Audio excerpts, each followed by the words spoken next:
There was this guy that wanted me to call him the N-word. Okay.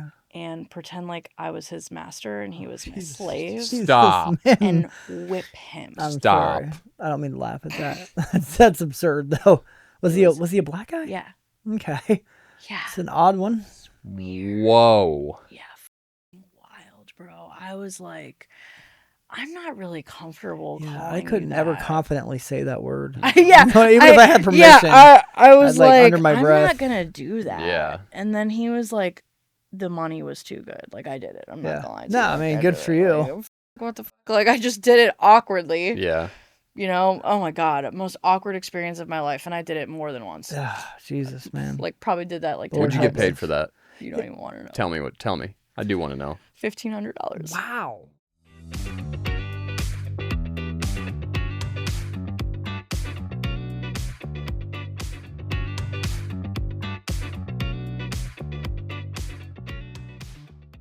Hey, Lou, I've got a story I want to share on the podcast. How do I do that? Well, you can email us at getagrippodcast614@gmail.com or fill out the form fill in our link tree. What about if I just want to show our boys some love and support the podcast? You can follow us at official Get a Grip Podcast on TikTok, Instagram, or Facebook to follow our short clips, or YouTube, Spotify, Apple Podcasts for our long forms. We're also on iHeartRadio. We're everywhere. What about a behind-the-scenes look at Get a Grip Podcast? Snapchat's the place for that. I heard all the kids are doing it. Smash that like button and subscribe. Boop. All right, we're back. Lou is here. Still here. Still here. Haven't moved. Lou, I feel like you're undefeated thus far. I'm undefeated, baby. Yeah, being in this chair. We are sitting here with Mickey Mills. It's an honor to have you here. I tried to get you a while ago. Just never worked out, but you're sitting here. The stars have before us. aligned. They have. Finally. Talked to you like 10 minutes before this. You're delightful. I can't wait to hear your story, man. So let's go back to the beginning. Let's talk about childhood. Okay. What does childhood look like for you? Ugh.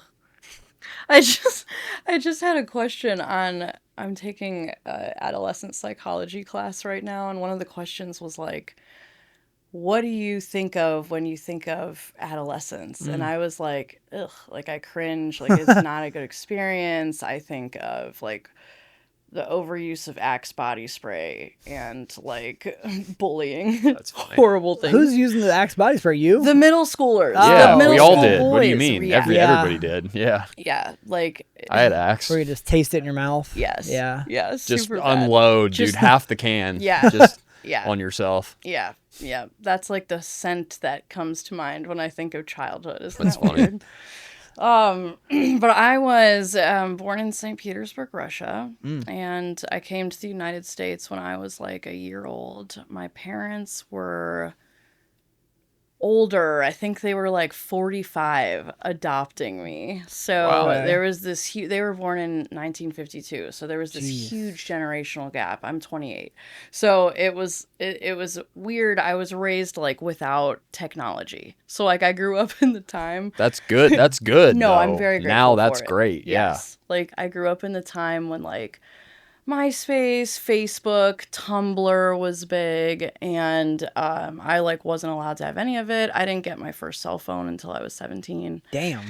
And Good for your parents, though. Yeah. Yeah. Now kids get phones like 8. Bro, Yeah. Yeah. Yeah. 8, you got a phone. Like, Yeah, like what do you even Yeah. need that for? Exactly. Yeah. Why did how did you end up here? Are you are you like a, what do you call them? Not a mail-away bride, but like what was happening In Russia? yeah. That's a good question. I actually don't know. I know that my mom, so my biological mother, I don't know the father. My biological mother, I believe, was like born into poverty. Mhm. And the story that I was told was that she wanted me to have a better life.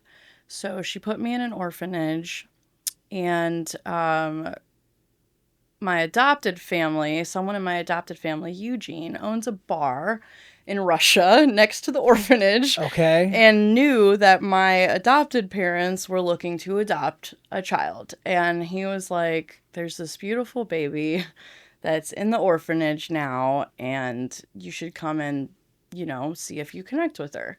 And so my adopted parents, flew and took a train and a boat and all the things all the way to Russia.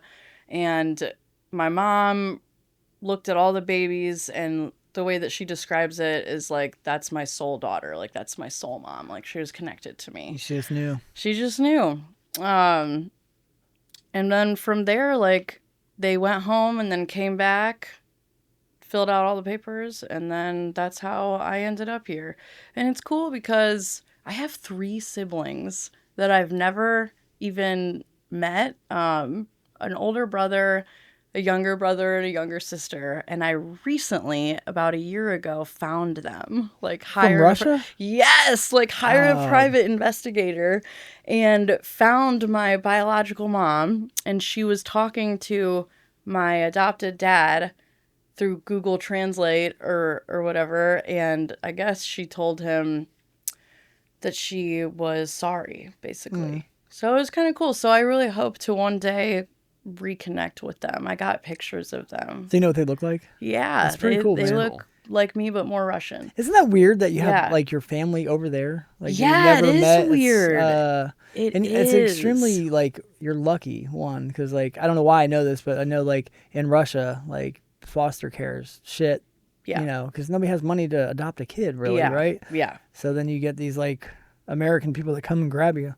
That's wild. It is. I'm very blessed. All the other babies at the orphanage had like flat heads from like not Laying in bed so Just- much. Yeah. from not there, like yeah. being engaged and stuff. But I guess as it was described to me that I was like very adamant about being picked up and like making eye contact and I had like very animated facial expressions, I guess, and I still do. And so when I came to the United States, I grew up in Cleveland in a small suburb called Beechwood. And it is like a suburban, dominantly white, Jewish neighborhood. Okay. Kind of like Bexley. Yes. Okay. Yes, like Bexley. So growing up, I thought that everybody was Jewish. I thought that the rest of the world was Jewish. It's like, and it was weird to not be Jewish. And so my mom was raised Catholic. My dad was raised Jewish and he spoke Hebrew Oh man. and everything. And so I, from a young age, was like bullied because I was only half Jewish. What a weird Yeah, thing you're to not get bullied Jewish for. enough for the Jewish right, people. right. It's such a strange thing. And like I over excelled. I still do this, base my worth in my productivity. My dad was really, really hard on me. He used to tell me that I would live in a box on the street and be homeless if I didn't like get straight A's. Damn. Dad. And I'm like, joke's on you, Dad, Yeah. because I still ended up in Yeah, a box with on the the street A's. with the A's. Yeah. And but he was very much projecting his own obsessive compulsive personality disorder onto me. Like I had to take 7-minute showers and like the heat had to be on 69 and like all of the bills had to add up to a certain number so that he could save this amount of money. Wow. Yeah. And so I really internalized that. It was like not being enough, you know. Yeah. Felt really out of place. Like I was bullied at school for being different, and then I felt really criticized by my dad a lot. So I just very frequently felt alone. And then the one friend that I had, he was actually like my first kiss. His name was Nick. He committed suicide when we were 13. Were you guys dating when you did that? Well, we were 13. Yeah. So whatever not- whatever you call. I mean, Wow. and it was really fucked up because Yeah, I bet that- 13 Yeah. years old. How do you even? Right. Where do you start? That's all I can Exactly. say. Like- How do you do it? So he hung himself in his closet. God, I man. got the phone call as I was at I did plays. I was in theater. So I was at a theater rehearsal for the play that I was in. And I got the phone call. And he didn't die yet. So he was still alive, but he was brain dead. So he was in the hospital, ironically, where my mom worked. And she couldn't tell me anything because of HIPAA. Yeah. And so school guidance counselors like broke the news in groups. And then they were basically like, we think that he's actually going to live. We think that he will gain the ability to walk and talk again. And so I believed that. We all believed that. Like, so I held on to this hope that he was going to be okay. All the while, these little assholes at the school are like crying and grieving him. And I'm like, you're the same assholes that bullied him. Yeah. Like, kids told us to kill ourselves. Like, Man. online. Like, the online bullying Yeah. thing was crazy. There was like Form Spring and like Ask FMs. And like, instead of anonymously asking real questions, they would just be like, oh, go kill yourself or whatever. Like, it was such a crazy. People terrible- are cruel, man. Yeah, kids are so cruel. And he told me a month before he killed himself that he was suicidal. And I'm 13, so I don't know Yeah. how to respond. What do you But even say? I said, promise me that you won't do it. And he said, I promise I won't do it if you promise not to tell anyone. So I said, okay. And I thought it was okay. I made him this card. Each page was like another reason to live, you know? And like I gave it to him. And then when he did it, I ended up telling another girl at school. So this is crazy. Let me back up a little bit. So there was this overweight black girl named Zan, okay? And she took his virginity. And as I'm looking at it now, I think it was rape because, like, I don't think he felt like he could say no. Okay. And so she went around the school and told everyone that Nick took her virginity. After he. No, this was okay. before. This was before. And so then that was why he was getting bullied. Yeah. So then, and this is like a privileged school, so we all have MacBooks. We're all on our MacBooks in class, and people are making video game characters like, Nick fucks, you know, N-word, Jeez. fat N-word. Wow. Yeah. Bro. Kids are fucked up, Yeah. man. Yeah, it was really bad. I never saw anything like that in school. Really? To that level, no. Yeah. That's wild. Yeah, kids Isn't are it? terrible, man. Yeah. And they're all, but I mean, it could have just been the area because I had friends from other schools and it was not this bad. Like, I fit in everywhere else. Like, Right. I was okay. Like, I Right. had, like, granted, I was like the emo goth kid, like stoner or whatever. But like, there's usually a group of those. Yeah, at school, yeah. Right? Yeah. There was not. That's Wow. wild. There was not a group. I was the one single outcast and like was just like incredibly bullied for it. And so after he died, I ended up telling the girl that that took his virginity or whatever. I ended up telling her that story about how we made a promise and how I was carrying this guilt because I didn't tell anyone. And so I thought, oh fuck, like I should have told the school guidance counselor, something. And I like trusted her and I told her that story and she went and told everyone. Jesus, man. And so his death was pretty bad, but what made it worse was that then the other kids at school were saying that it was my fault. Oh, God. So now I'm being blamed for his death, and I believe it. I believe that I am to be blamed. So I carried that guilt. Like, I walked around feeling like I murdered my best friend for the next decade of my life. And when he died, that was the beginning of my addiction. Really? Yeah. Like, it was a very intentional decision. I was like self-harming. And then it was, I want to do anything that I can to not feel this way again. And I was going to do anything that I could. And the addiction started from there. And then I got prescribed substances like benzos and fucking Adderall or Ritalin or whatever it was. And they're like, oh, take these when you're having a panic attack.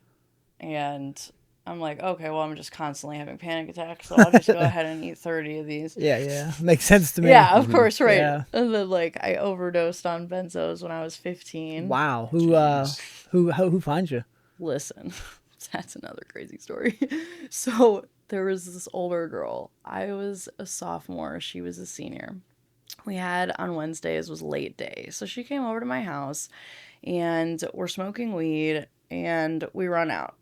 And she's like, oh, let's look through your parents' medicine cabinet or whatever. So we find my dad's prescription of Klonopin, and she was like, oh, these are a low dose, take 5 to start off. And so I did. Already, though, I was already on Ativan anyway. So you had a but tolerance. right. But so I was like, okay, whatever. So I take 5, and then we go to school. So I'm in class, and I forget how many I take. And so I take more. I have the whole pill bottle in my pocket, and they kind of tasted minty. So You didn't I'm think like, Dad was going to notice the entire pill bottle being missing? I did. Okay. I don't know what I thought. Like, It's a tomorrow Mickey problem. yeah, I was like, we're just gonna do. What I told myself is that I would have it back before he like noticed. How? I have no idea. Like, I would have the at least physical pill bottle back, and then even though we took 10 of them out, I told myself he wouldn't notice. He won't know, yeah. He won't notice. Sounds good. Yeah. Sounds good. Yeah. And so then next thing you know, like, I'm at school. I took the whole prescription, basically. The entire 30 Klonopin. Jeez, And man. Holy shit. At school. at school. Yes. God. And what is crazy about how the school was is that, like, nobody, like, called for help. Like, nobody was like, Mickey seems pretty fucked up. Maybe I should call an ambulance. Nobody did that. Like, nobody, like realized, like, what was wrong with me. They were just like, oh, it's just Mickey. Like, she's just a burnout. Yeah. Or whatever is what I think maybe they thought, because they didn't call. No one. So what are you checked on doing? me. Like, what are you doing? I'm like, going from class to class. You like falling asleep? Are you just zonked out? Like, I don't what? remember. I have no idea. Yeah. I was in a blackout. Yeah. Wow. I mean, like, I think I was awake, but I was in a blackout. And then it got worse. So then the other half of the day, so for the first half of the day, I did school here. And then for the second half of the day, I did school at this alternative school. It was like online, but still in a building. And I went there. I have no idea what happened there. I don't have no recollection of getting there, no recollection of getting home.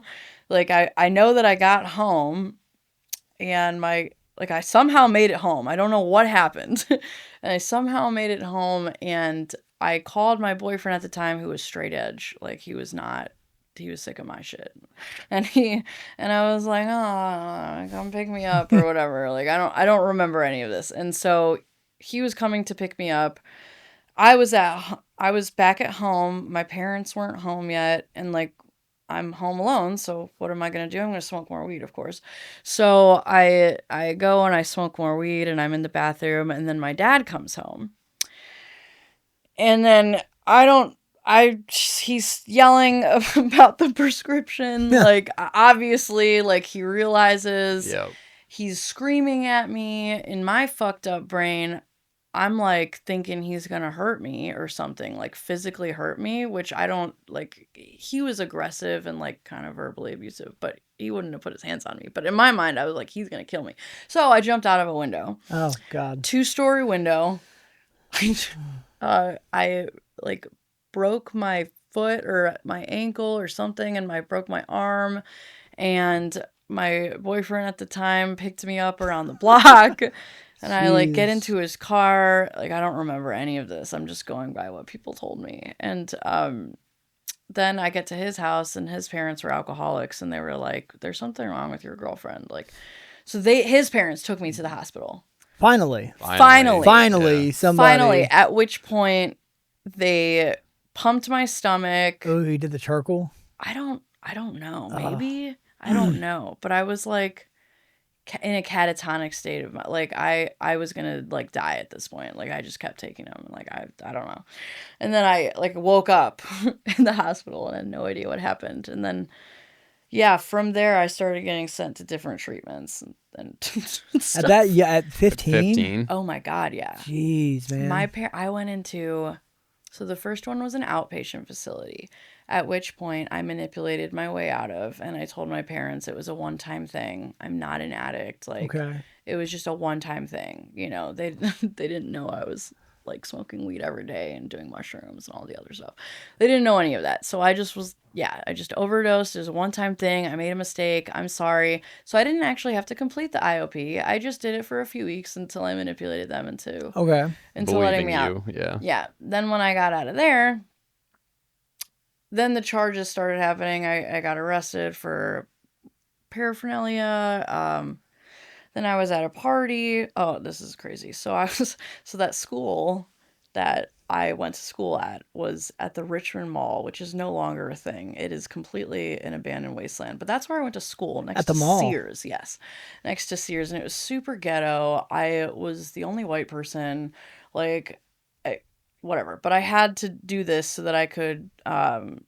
I was trying to graduate early so that I could not live with my parents. I was like, I'm trying to just get the fuck out of here. It's the only goal in life. Yeah, just to get out of their house. At that point, yes. And so I met this guy in the parking lot. Seems good. Seems like it's off to a good start. I know. So he comes up to me and he's like, yo, you fuck around? And this was my first experience of that at 15. Like, this is my first, I was 15 or 16. This is my first experience of that. Like, this happens all the time now. Yeah. You know, but like, that was the first time. And I was like, what do you mean? Like, fuck around with what? What do you got? I was like all excited. It's like, poor naive little Mickey. I know. I was oh my God, I was so naive. I used to get waxed, man. And so he goes, the deal. I got in his car. Like, Jesus Christ, I could have been fucking at some sketch ass I got in his car, some stranger. And he said, yo, so, like, what do you fuck around with? And I was like, just weed at this point, you know? And he was like, so I got these little baggies of heroin. And he was like, Jeez. yeah. And so he was like, do you know people that fuck around with heroin? And I didn't at that time. Or maybe a couple that were older, but, like, not well. I didn't know them well. And he was like, I want you to give out these free samples of heroin. And for every time you get rid of these samples or whatever, I'll give you a quarter of weed. Okay. And I said, okay, great. All right, so there I left out Not of a his bad car deal. with a quarter of weed. He just trusted me. Like, looking back on it, this is crazy. He just trusted me with it. He gave me a quarter of weed and like 10 little baggies of heroin. That was probably like a 20 in it. Okay. Okay. And so I am walking around for weeks with heroin in my pocket at school, at home. I just have this stuff in my pocket. And I'm like messaging all of the older, like, kind of burnout people I know, like trying to middleman. Yeah, what's that look like? Hey, you guys want some heroin? That's a tough sell, bro. Anybody need some heroin? You're 15. Yeah, bro. Like, that's a tough sell. It was. And, like, who do you know that does heroin at 15? Nobody. Well, I did know a couple people that were like former graduates. That there was this girl that everybody was like, oh, you're like a mini Rachie, because she was the other only outcast in Beechwood. So we stood out. So like I'm like messaging her on Facebook and trying to connect with her friends, and like, I don't know this girl. I only know her because people compare you to her. Yes, compare me to her. And I'm like, on Facebook, I'm like, hey, like, do you happen to like do heroin? Like, and like she did, and I was like, oh great. She replied, yes, I do. I do. Perfect. I have some, like, whatever. And so what ended up happening, I ended up giving a couple to her, but then I was at a party later, and like a couple weeks later, and I'm on Xanax, alcohol, and weed, and I don't know what I told myself. I told myself that the stuff in my pocket was Molly and not actually heroin, so that it wasn't as bad, even though I knew. I was like, yeah, did you believe yourself? Well, I was also Xannied out. Like, I was barred the fuck out. I was already, like, close to dying, like, basically. But, so like, whatever. Really pick this up a notch? Yes. So I whip out the heroin sample. And maybe I told myself that because I knew that whipping out heroin at a high school party was not going to be socially acceptable. Yeah. So I think I was telling them, this is just Molly. Yeah. Yeah. And to make matters worse, I then had another girl at the party do it with me. Oh, boy. Now, the other girl wasn't already on benzos, so she was okay. Like, granted, she just did heroin unknowingly, but she didn't die. I had an out-of-body experience.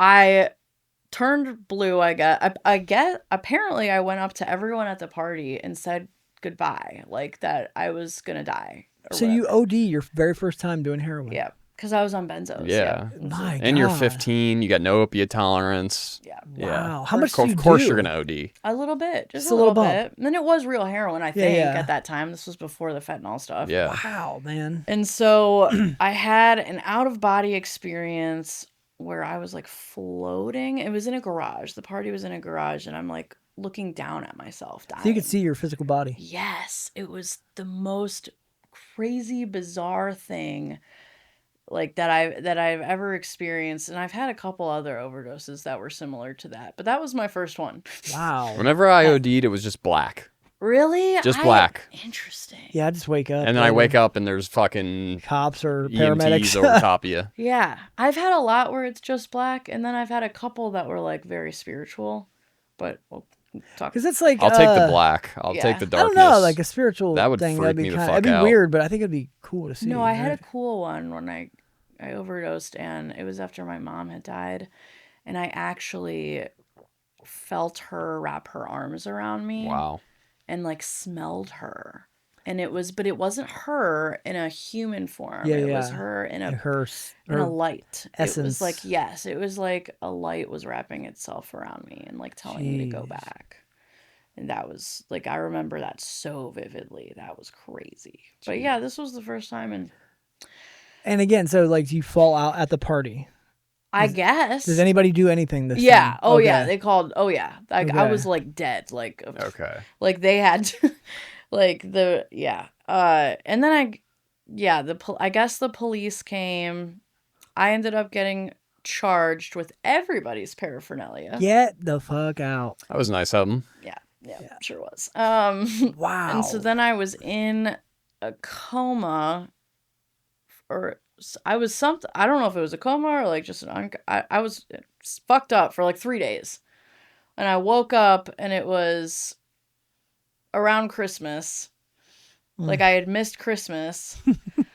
It was like days after Christmas or something. Like I had no recollection of it. But when I woke up, I still had the heroin. So they charged me with everyone else's. Everybody else is like, But I still had the other. Where do you heroin have it at? The samples. big boy stuff. On you? I didn't find it. Yeah, on me. And they didn't like search my pocket. Was it in your po- it was just in your pocket? It was in my pocket. Wow. that's insane. This is insane.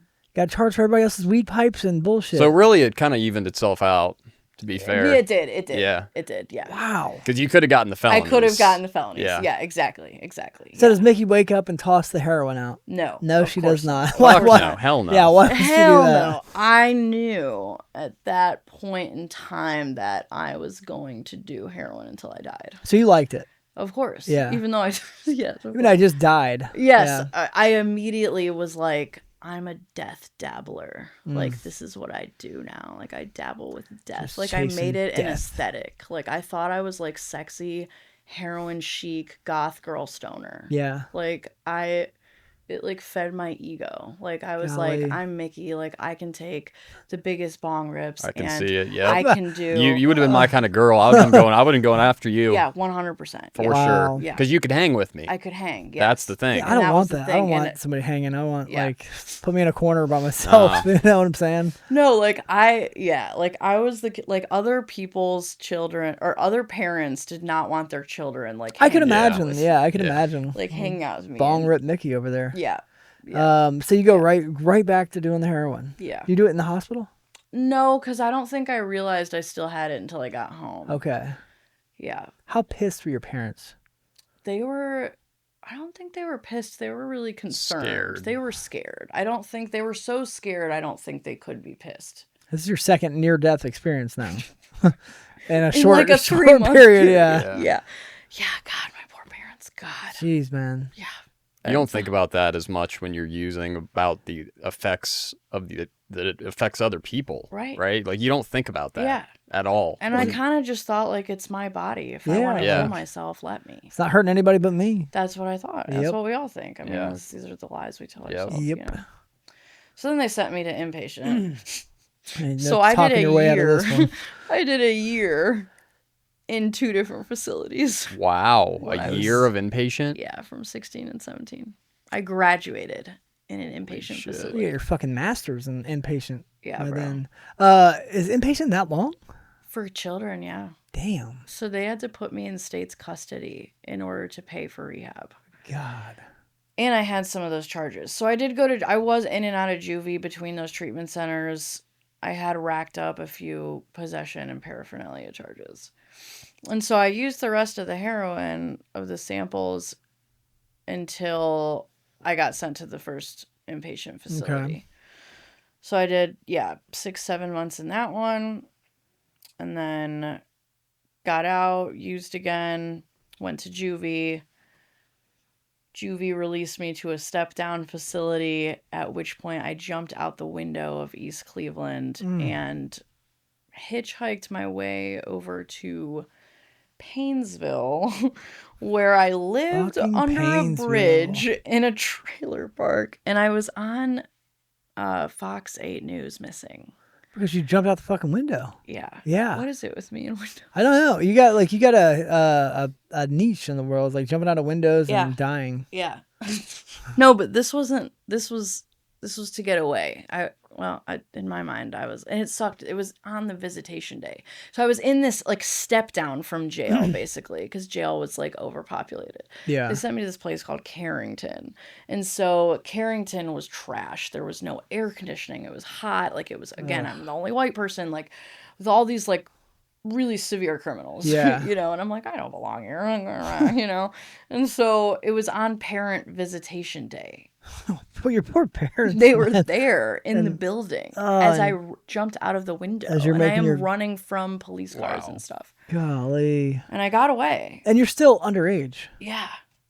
Yeah, I was 17.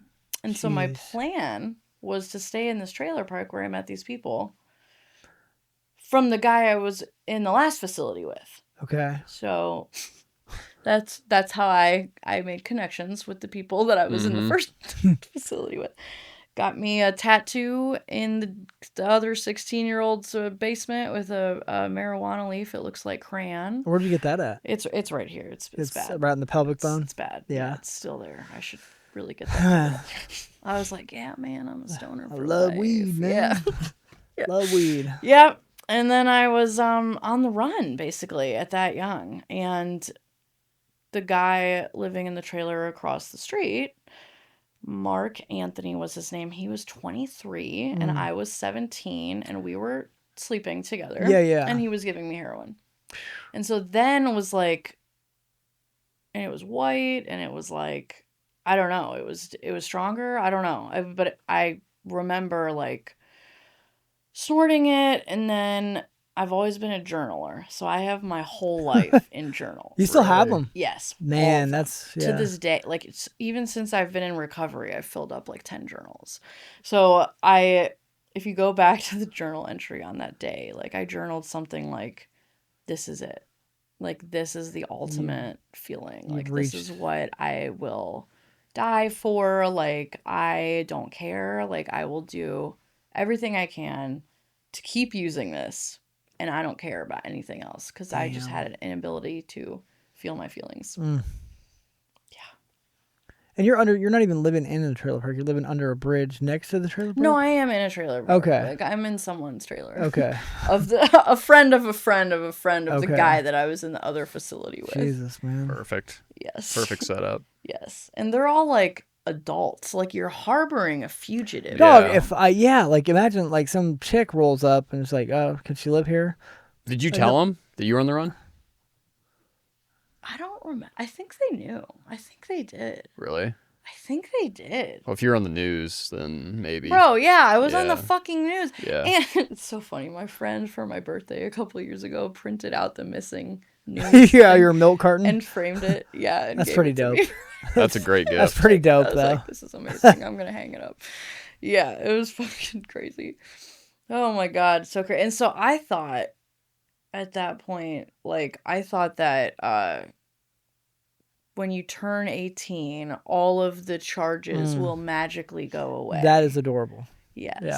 Yeah. And everyone I was around said that was true. They Like, completely like Co-sign that shit. yeah. So I was like, okay, I just have to stay on the run until I'm 18, which was at that point like 5 months. And then it'll go away. Yeah, then you're good.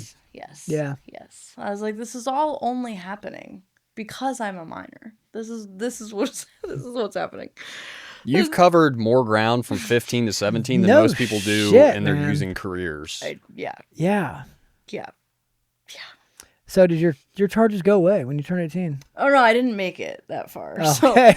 So I figured as much. yeah, I could have, but I actually I missed my mom. Okay. And that's what it was. I called my mom one day and I was like, I love you, I miss you. And she was like, do you want to come home? And I was like, I'm scared. I'm going to go to jail. And she was like, yeah, you are. Yeah, Like, you definitely are. And then I called her a couple weeks later and I was like, all right, I'm ready. And she said, okay, you can come home, sleep in your own bed for a night. I'll cook you dinner. God bless this woman, man. That's really sweet, though. She was the best mom in the world. And so she did, and she had my bed all made up for me, and like she tucked me in and like babied me. I knew I was gonna I actually didn't know at this point what withdrawal was. I really didn't. And so then the next day she drove me down to the police station and I turned myself in. Man, where do you go? Do you go to juvenile again? Yeah. And now Detox you're time. detoxing.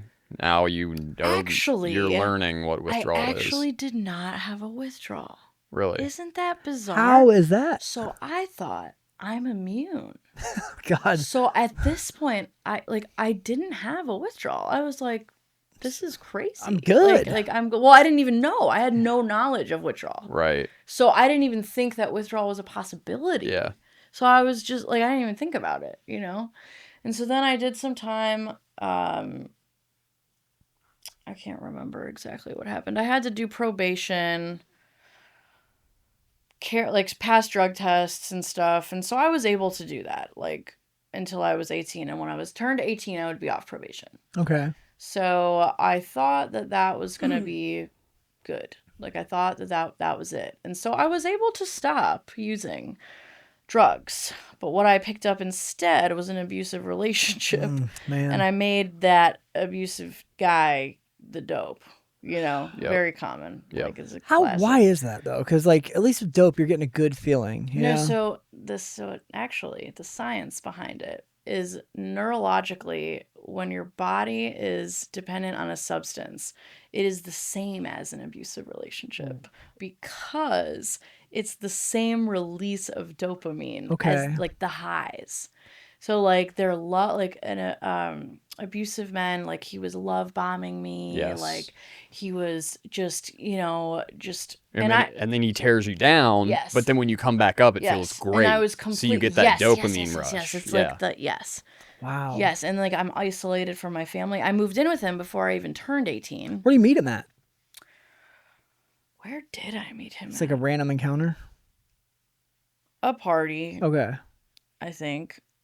Yeah, I think a party. When's the abusiveness come out? Is it It right came away? out about 6 months into the relationship. Okay, because I was like, you don't start with saying like, "Hey, I'm an abuser. I'm gonna beat the shit out of you later." Right. No, you right? groom them first. Yeah, groom him, exactly. Yes. That's such a fucked up way to be, man. I don't. It is, yes. Yes. And and I have always been like, psychology is my major. Like, I understand the reason that people do things. However, I allowed my understanding to make excuses for him. So like I was living at his house, still like going to school. Or no, I had graduated school in that facility. And so I only had a couple other things to do. So I was basically done with school. I was like completely done with school, graduated when I was 17. I wasn't allowed to walk the stage though because I threatened someone. So they didn't let me walk the stage. And so It's frowned upon. they didn't like that. But she bullied me. All I said was watch your back. That's all I said. It's not even that bad a It threat. was not even that bad of a threat, you know. If anything, it's just good advice. Yeah, like I was right. Like this bitch told me to kill myself. Like, Yeah. I'm like, where's her Yeah, right. consequence? But so I moved in with him and then I started to observe the relationship between him and his mother and like the dad. They're both bad alcoholics. like bad alcoholics. Like in withdrawal without it, like constantly drinking. The mom and the dad were both abusive. I witnessed the abuse between their whole family multiple times, you know. And so that was how I was like, oh, well, he didn't have a chance. This is all he knows.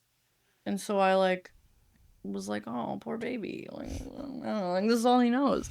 Like, I'm gonna fix him. I'm gonna be the one that changes him. There it is. Or whatever. Yeah. And I don't know if I consciously said that to myself, but it was crazy. It because then we ended up getting a place together. He started selling drugs. I'm off probation. We buy this trailer. What the fuck is it? It's fucking trailers. I don't know. And so we buy this trailer. It was the first thing I had ever had in my name. And he's selling drugs. He has a gun. I'm talking, we went to a fucking metro park, and this suburban white boy who I was dating thinks he's a gangbanger. He is whipping out this ginormous gun in the metro parks to rob another suburban high schooler for weed, and takes like an ounce of weed from this kid in the middle of the fucking, like, That's your boo thing, girl. and I was like, yeah, and I was like, oh my God, like I was so shook up, but I was like, was that necessary? Like, why did you have to rob him? Like, was that really necessary? For an ounce of weed. Right. Like, Jesus, man. But I was 18, I was 17, he was 19, I don't remember. I was either 18 or 17, and he was 2 years older than me, and the other kid, I think, was still in high school or freshly out of high school. And so, naturally, like, we got our own karma, and someone robbed us, and at this point, I'm not doing any hard drugs because he won't let me. So I'm just using weed. And then we get the door stomped in. We get completely robbed. They take the furniture, the TV. They took the furniture. They took everything in the house except his gun, which I thought was weird. That is weird. Like, I'm like, why would you not? Whatever. And so, who steals the fucking couch? I know. How did they even? Is it an all-day operation? Like, right? You got a Because U-Haul? we were both at work for 8 hours. Like, God, man. because we both worked like normal jobs. I was working at like Brugger's Bagels, and he was working at like a gas station. And then at night we were like slinging dope. Like, I don't know who we thought we were. So at that point, the door is like broken. Like, it was fucked up. Like, we couldn't like fix it. There's no lock. Like, now anybody can just walk in the house. And it's like we still owed money on the trailer. We were financing it. But then his mom was like, look, I'm actually going to move out to California. And he was like, she asked us, like, do you want to come with me? And we were like, yeah, sure. Fuck it. We'll go out to California. Why not? So he goes out there first for like a month. And at this point, he had abused me. He smacked me in the face for the first time in my parents' kitchen. Wow. Yeah. Jeez. He, like, they weren't there, but yeah. At this point, he had already, like, put bruises on me and stuff, and, like, forced me to have sex with him when I really didn't want to. Like, just forced himself on me. So then he was in California, and my parents were trying to do everything they could to tell me not to go out there, you know? And I was like, no, I want to fucking chase my dreams and see the world or whatever. And so I was like, yeah, I recognized that he was abusive, but I wanted the experience of going to California. Little did I know everything that California entails. So we moved out there, and we're living in this fucking Mission Valley, San Diego, in this apartment complex that, like, sports players live in. I mean, it's like nice. Yeah, really we nice. are living a completely luxurious lifestyle. And, you know, weed is legal. And so that was my first time. And like, at this point, like, my drug of choice is weed. Like, I am so addicted to weed that I can't do anything without it. Like, people think you can't get addicted to weed. You definitely Bro, I have sucked dick for weed. I have stolen MacBook Pros from my high school Damn. to support my marijuana addiction. Good for you for going all in. Like, Wow. I have, like, Like, I hate people that say, like, weed is weed or whatever. I'm like, bro, No, it's a thing. it's a thing. I was such an asshole when I didn't have weed. I mean, You're it's right. not like a physical Right, withdrawal, it's but not it's like like a I'm a physical fucking withdrawal, asshole. but like I'm psychologically Yeah. dependent on this. I Yeah. can't do anything without it. If I don't have it, I'm gonna have a panic attack. You know? And so so I got to go to the dispensary for the first time, and then I got introduced to dabs, and like I'm in the dispensary taking dabs. Like I passed out the first time I took a dab. They were like, here, and like dripped this thing, and I was like, damn, like dude, Ohio people have no idea. Yeah. I'm like, they're behind. Like you guys, like I thought I was so cool, like with my fucking Instagrams of weed, you know? Cause like I am the shit. Like my entire like posts was like me smoking weed and like different like dabs. Yeah, Like, yeah. it was ridiculous. And then the abuse got worse and worse. And ironically, one of our friends from Ohio was also in California. We didn't plan this. His name was Ben. And he got us hip to the insurance scams, at which point we both had private insurance for mommy and daddy. Okay. They paid us money to go to detox. Oh, and man. then we left with a script of subs and Xannies. And we did that a couple times. What do you get paid for? Like, is you have to stay there a week? Yeah, Like, you have to like stay there a week and like complete it. Okay, what's the payout for you? It was 500. Okay. So it wasn't bad. It's not We bad. did that a Yeah. couple And you times. get a free script. And we were in the mountains in Yeah. Anaheim. Like it was fucking cool. And so we met Ben, and then Ben introduced us to Opium. Now, I had done heroin, but had stopped doing it, right? Because the abuser is my drug of choice now or whatever. So I was maintaining not doing hard drugs because he wouldn't let me, and I was under his control. But Ben introduced us to Opium, and the way that he kind of presented it was like, all the hippies are doing it. Like, oh yeah, like they even sell foils that are like sticky notes in California. Wow. Yeah, it's crazy. So it's like socially acceptable. Like you're just like, like here's this fucking like you're just That's- ripping it like that's it's a nuts. circle. That's, Yes, yeah. it's cool. I mean, it's called Opie art. You can Opie make art. art with the opium. Yeah. Yeah. With the straw, like whatever.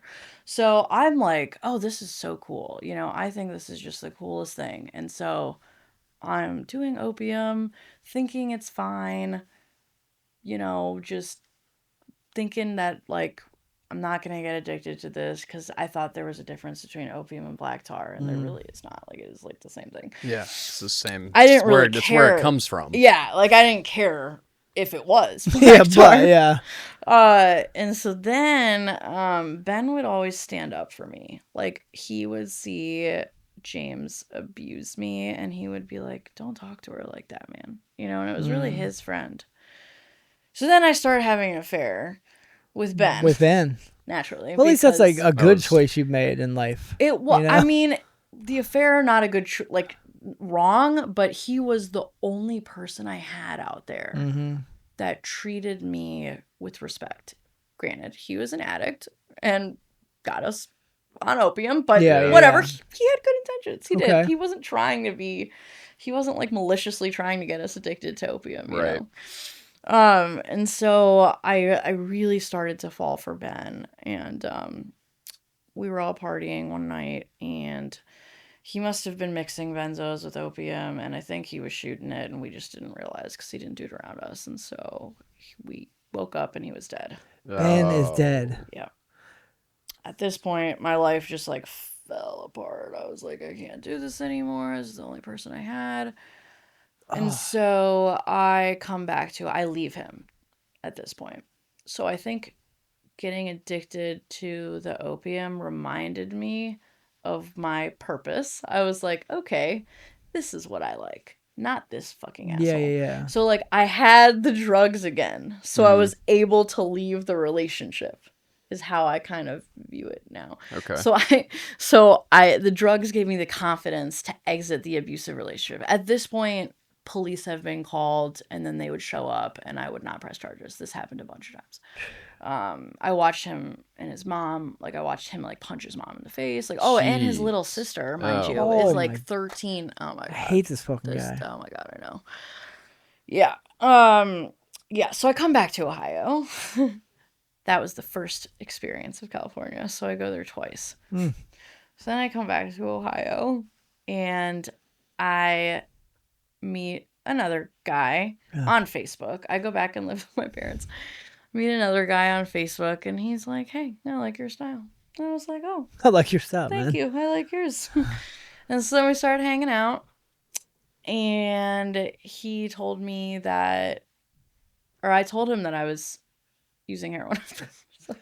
I was just like, told him. Yeah. And he was like, oh, I'm going to help you get off of it. Oh. I was like, oh, okay. So I went and lived at his house, and he detoxed me.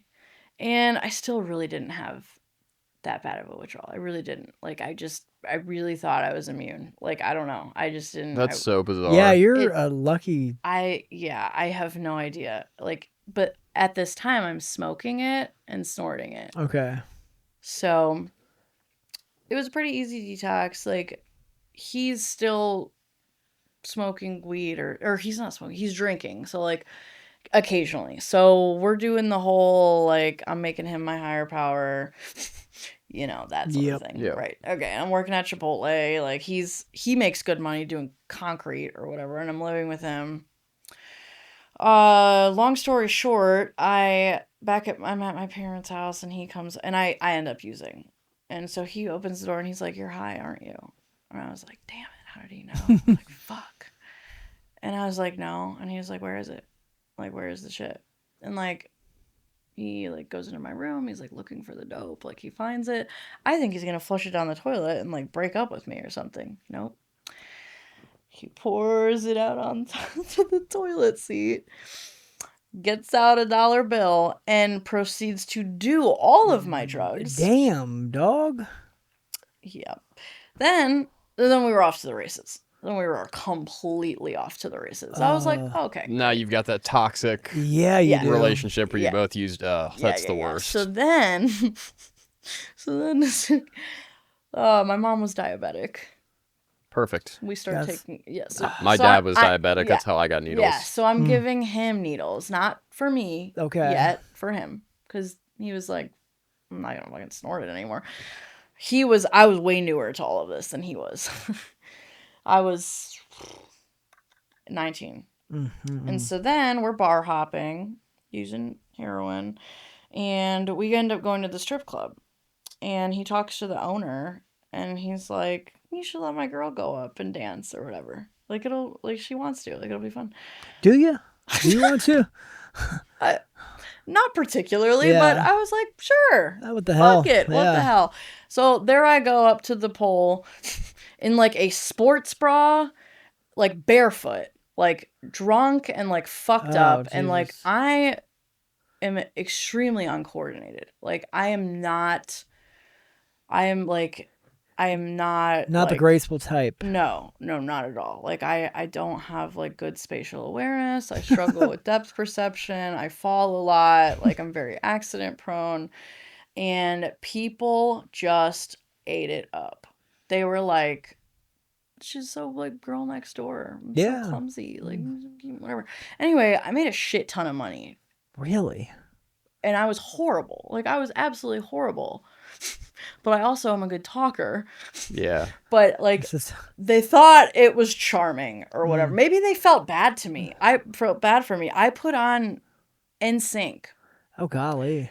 I did the bye, bye, bye. Wow. I did on the pole with my hand. And, I did the movements and everything. It was, like, really embarrassing. But I, like, did not give a fuck. And I just rocked it. And so I made all this money. And then the guy at the time was like, you should do it again. You should start stripping, of course. Yep. You know? Yeah. Because, you know, that's more income for dope. More right? money. Yeah. So that was the beginning into the sex industry. Is it fully nude or is it like topless only? So in Cleveland, you are not allowed to show nipples. In Okay, so you gotta Columbus, pace you these. are Okay. allowed to be fully nude. The laws are different. You can actually be fully nude in Columbus, like pretty much anywhere.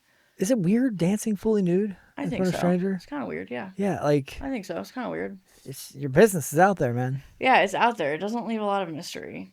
And there's Like, it's not very. It's not like it's not. Yeah, it's like there's good naked and bad naked. You know? right. It's not like no mystery. Like Yeah, having there's- some of the mystery is actually what Right, you want. correct. because it Yeah. gets you to make The more chase. money. Yeah. Yes, yes. And so shit with him like ended up like we're homeless. I start becoming really good actually. What's your name? Do you have a name? Stripper name? Bro, it was Mickey for the longest. It was just Mickey Just because I was Mickey. like, I don't care. It's not my Whatever. real name anyway. Yeah. And so it was Mickey for a long time. And so I am base my worth and my productivity. Whatever I do, I'm gonna be fucking good at it. So Okay. naturally, I show up at the strip club before it's open and I practice. I'm watching videos.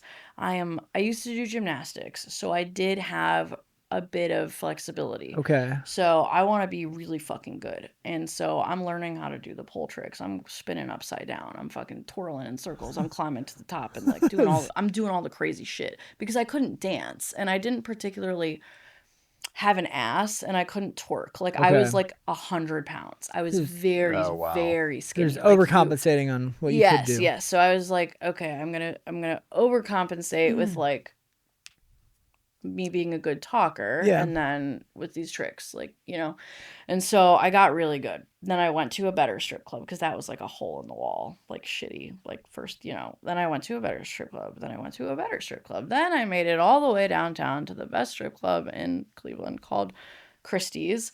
That fucking hole is 30 feet tall. Yeah, I fucking climbed to the top of that motherfucker and then almost had a 30 panic attack foot and tall. was like, I don't know how I'm gonna come down from You're here. committed now. Yeah. I was like, how can I gracefully land down the pole? Like, anyway, I spilled someone's beer and like it was bad. Yeah. It was really bad. And at this point we lose everything, of course, and like we're homeless living in the parking lot in his truck. How do you shower? What? How do In you the strip shower? club. Okay, so they It have a was shower there. nice. It was like a really, really upper bet. club. This is where like Cavs players go and stuff. Okay. Yeah. And I'm like having to put makeup on track marks. Like you can tell that like I'm an IV user at this point. Oh yeah, because I like begged him to shoot me up. I like You eventually cross that line. it was not that long. It took me a couple weeks, and I was like, I need you to try shoot- this, yeah. I need And you you to can't shoot go me. back after that. No, There's no never, going back, no, yeah. never. With anything. Yeah. Fucking it can go in a needle. It's Yeah. go in my arm. Yeah. Fuck. Absolutely, yeah. Yeah. so I made him do it, and he like was like, no, like I don't really don't think you should. Like he was trying, and I was like, look, either you're gonna do it or I'm gonna do it myself. I don't I'll know figure it out. Like I Yeah. don't know what I'm doing. It would probably be smarter if you just did it, And so he did, and I like looked away, and I was all scared. But then I looked back, and then I saw the blood in the needle, Yeah. and I was like, I like came my pants. Like I was like, this is. Yeah.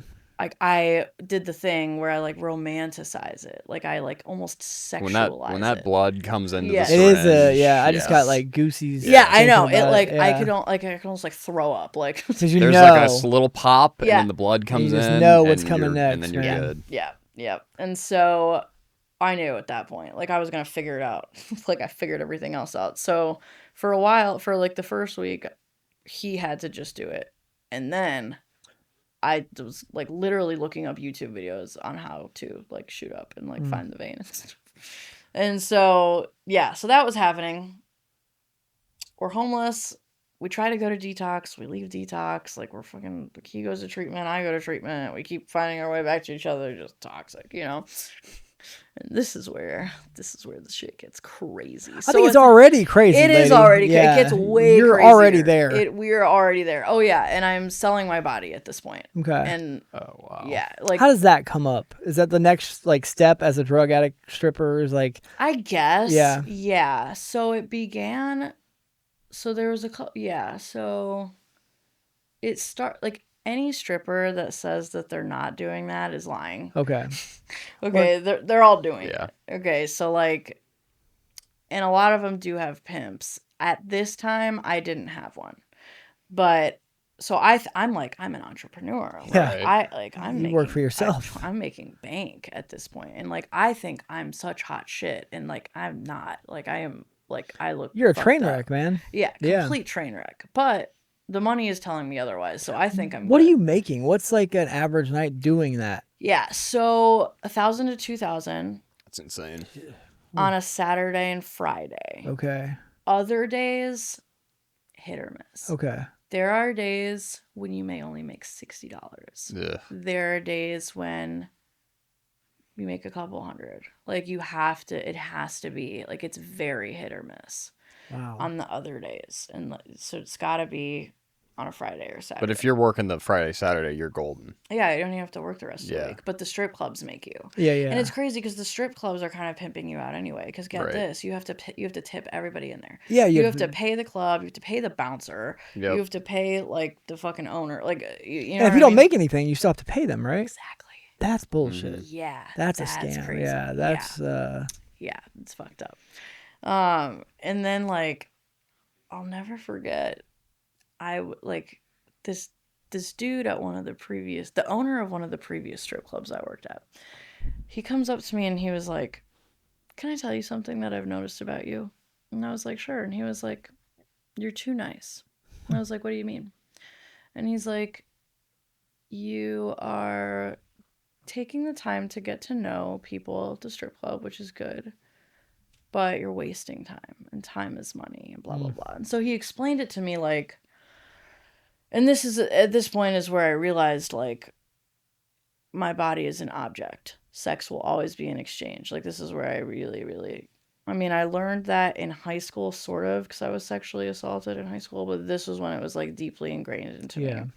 And I'll never forget that he explained it to me like this. He was like, "You and the customer are playing two different games.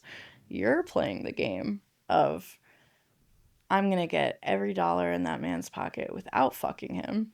And he's playing the game of, I'm going to get her to fuck me and spend as little money as possible." Yep. And so he said, when you sleep with him, you lose the game. Because as soon as you sleep with him, whatever that amount of money is, that is what you will always be worth. Oh.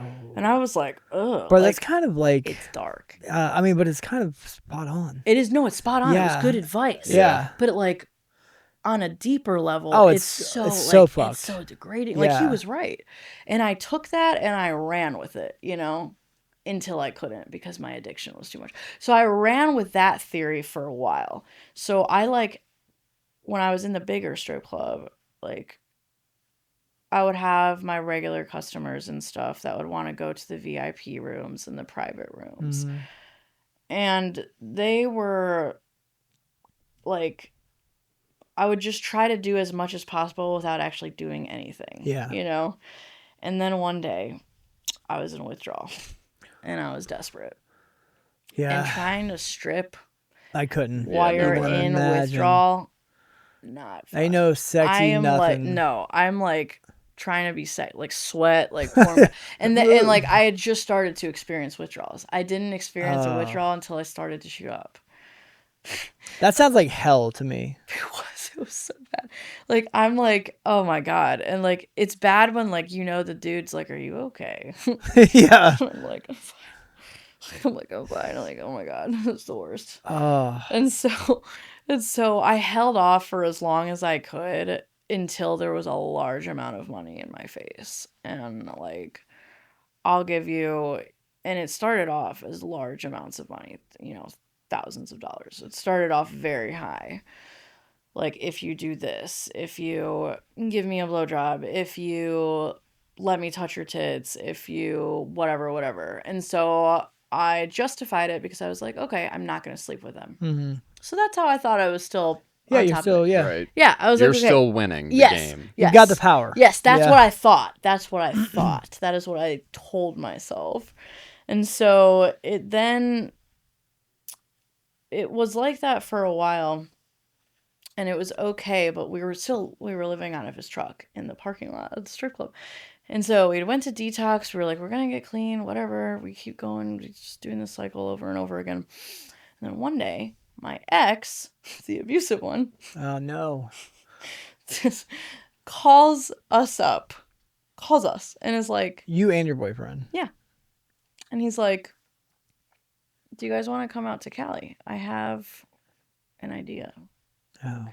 And I was like, what? And he was like, we're going to make a lot of fucking money.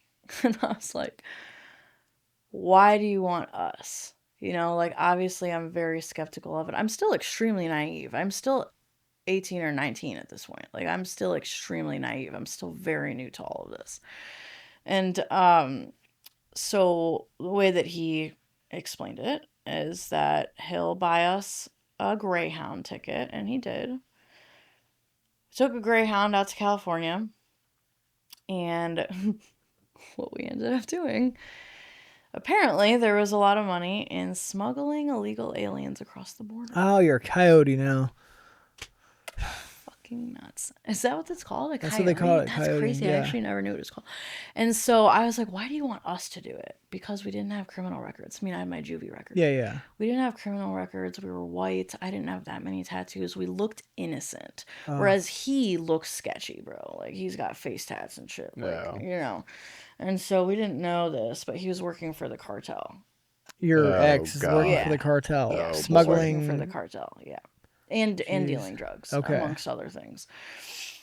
And so we go out there, and we're living at the place where he and I lived that his mom had bought. That super nice God. place. Yes, that place is trashed. It is trashed. I'm talking like that super nice place. Like, his mom moved to a different house and like gave him that house, right? We're sleeping on the floor, you know, like fucking just meth pipes and bubbles and all the things Like everywhere. a trap house, Yeah, it was essentially. it was a trap house, yeah. Yeah, and he's got like guns everywhere. Like, I was like, oh my God. And so we do this. You're picking people up, and I am not. Okay. Thankfully, I was just supervising from a distance. I did not have to do that. Freddie Okay. did. You were the project manager? Yes. Yeah, you're the basically. overseer. Yes. Site yes, foreman. Yes. What does that mean? You're just like driving ahead? Like, what's your No, I didn't do anything. I was watching. watching what? I was watching like the areas, Oh, okay. So just like for police and stuff. Okay. Like, I was watching the areas. okay. Are you from so- the fucking mountaintop looking down, or how do No, you I'm do that? watching cameras and stuff. I don't know how they had it. Like, I don't know. I was just watching whatever they told me to watch. They had Okay. put cameras. Like, it was like they were like in the desert. I don't know, but I was getting high. That's crazy. I was getting high the whole time. So I Oh, wasn't yeah. like, What's it paying? What's a gig like that pay oh my God, dude. The first one, we made $5,000 for one run? for one run. Wow. And it was from Tijuana to a little below LA. And how are they doing it? They just stick them in the back of a truck and Yep. Wow. It's harder now. As Yeah, you yeah, can yeah. imagine. Yeah. Yeah, this was like 2017. That's such a ballsy thing to do. Just pack them in the truck and It's just drive by actually only customs. carries at this time. It only carried a sentence of 90 days for first-time offenders. No Oh, shit. Shit, For almost worth it. smuggling human Damn beings near worth across- it. Well, and we're reuniting them with their families. Yeah, yeah. Giving them We're- a better life. Yes, we're yeah. thinking that we're Give me And they don't a have to fucking run break. across the That is desert. what- Yeah. Give me a fucking break. yes, this is what we were telling ourselves. Yes, we were like, we're doing a good. Yeah, you're doing a good yeah, service. We're doing a good, right. Wow. Whatever. So we started making bank. Then we're living in like luxurious hotels. I end up going back to stripping because at this point, like, I love it. Fucking addicted to the lifestyle. To strippers, you have to have a license To strip? in California. Yeah, it costs $550. You have to take a test for that? It's a small business license. You just have to pay a fee and like go and answer Okay. questions, whatever. So it's just another extorting thing from Of people course, to make yeah, money because off they strippers. need to. Yeah. Yes, so that you can file taxes. Ah, Yes, so it's more like legitimate there. It's like a real, it's a Okay. way bigger industry. So I'm like stripping down there, and Freddie and I, the current boyfriend, like, so much of this is a blur. I do remember like getting pistol whipped by James at one point. My tooth was chipped. James the X. Mm-hmm. So he's still violent. of course, it's in Yeah, James. still beating the shit out of you. Nothing's changed. No, nothing changed. And then I stabbed him in the leg, Mm. like with a knife right here, in self-defense, I think.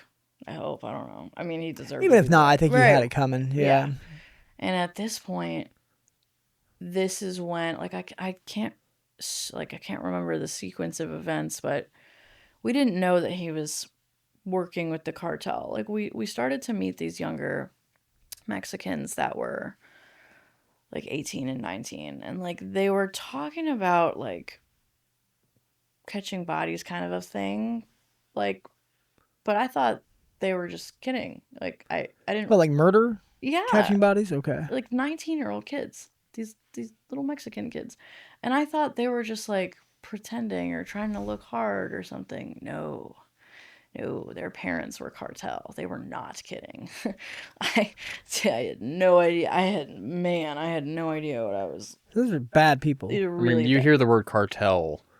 Yeah, you're, cartel's you're in trouble. really Whole bad different people. level of. Yeah. And we got pulled over one time with an open bottle of alcohol, but because the ex was connected to the cartel, we got out of it. Yep. The cartel runs the police. They run the police. Yeah. I was like, what the fuck, bro? You're not in Like, Kansas anymore. Yeah, it was a whole, and then stripping in California, whole different ball game. I mean, a whole different ball game. Like, if I was a 10 in Ohio, I was Yeah, not in California. like a 6.5 I was, in California. These bitches were over here doing fucking one-handed fucking twerk. Oh, Like, man. the shit was crazy. I was like, I'm in the wrong place. I'm out of my Like, league here. yeah, I was like, I don't think I can do this. It was not the same. And so then we ended up getting introduced to meth. And it wasn't no Ohio meth, it was Yeah. Breaking Bad Cartel fucking meth. yeah. Yeah. And so we were at like a get together with the higher ups of James, still not really realizing that they're the cartel. But like, I was not into uppers at all. Like, I'm like, I don't need uppers. I'm Yeah. already a very high energy person. Like, I don't need uppers. And so I was like gonna say no, but like I was scared. Like, when like really scary Mexicans are like, Yeah, you say yes every time. You say yes. like, they were like, it would have been like disrespectful to say no. I think you're a cop. They No? already did. Oh, they okay. they already fully were concerned about that. They Okay. did. They, especially because like I'm really like proper. Yeah, yeah. Like, I don't like talk with street slang. Like, I do not do well in the streets. People always think I'm the police. Like, Yeah, you better smoke that meth. yeah. So we did. Nobody told us that you're not supposed to smoke meth like crack. Oh, yeah. So we're hitting it and hitting it and hitting it. And they were like, you're good. You know, they were like, chill. You're done. Yeah. Take it Like, easy. chill, hombre. Like, we're like, okay. I stopped, fucking chilled out, did some dope, like, whatever. He did not. He kept going and going and going, and then bought some and then shot it up. And Oh, then boy. I have never seen a human being turn into a demon that fast. Like, I did not recognize him. He was like believing things that were not real and Yeah. like completely delusional. He was accusing me of like cheating on him and like doing all this weird shit. Then, and I'll never forget this, he carpet surfed my vagina. He believed. Looking for meth? Yes. Yes. That's Okay. amazing. Yes. He Your believed. vagina take up a He- meth smoking amazing. habit He too? believed that I was hiding it. And I'm like, I don't even like this shit. Wow. And like, what a stupid spot to hide it. Right. Like- right. Because it'll just like just Just dissolve. fall out. Or, Oh, yeah. I Like, hope it wouldn't just fall out. no, okay. You're talking about the car. I think you're talking about, okay. Two different areas of Yeah. the vicinity. So Oh, that's what we're talking about. yes, Okay. Yes. Yeah. And so, oh God. So he is the only person I have known to actually get kicked out of the trap. Like, he was taking people's stuff apart and putting it back together. Oh, like, geez, he's one of typical those. tweaker shit. But this was my first time. experiencing somebody tweaking like that. Because I had smoked a bunch of crack and, like, never affected me like that. Never, like, nobody, like, everyone else I smoked crack with was chill. This was my first time seeing somebody tweak the fuck out. He was in the garbage, on the floor, like, fucking taking shit apart, putting it back together, taking people's purses, putting it back, whatever. Then he gets, like, I don't remember what the order was, but at some point the people at the trap like accused us of stealing something. We didn't. He didn't, like, genuinely. And they came at us with swords, like big swords, and like I had to like I don't even know what I did. It was just like I promise I didn't take, like, you search me, like, fuck, I don't know. But then they decided that I'm okay and that he's sketchy. So they kick him out. And at this point I was so like infuriated by him. I was like, just fucking stop tweaking, bro. Like, you're driving me fucking. I'm like feeding him Xanax and Trazodone. Like, please, just calm down, please. Like, and he wouldn't. And so I just let him go. I was like, all right, I'm cool. I got drugs. Yeah. Fucking drugs. We got Mexicans, and like we got friendship. You're good. Here. Yeah. I was like, I'm fine. And so he goes missing. So I don't hear from him for like 3 days. So I'm like physically walking around searching for him. Like, oh, maybe he passed out and is just like on the street, you know, because like he just finally crashed or like whatever.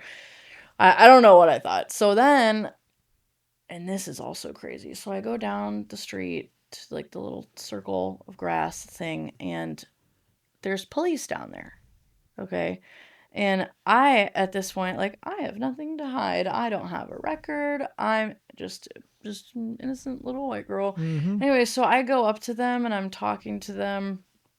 And I'm asking them if I can, like, basically file, or I'm asking them if they've seen him.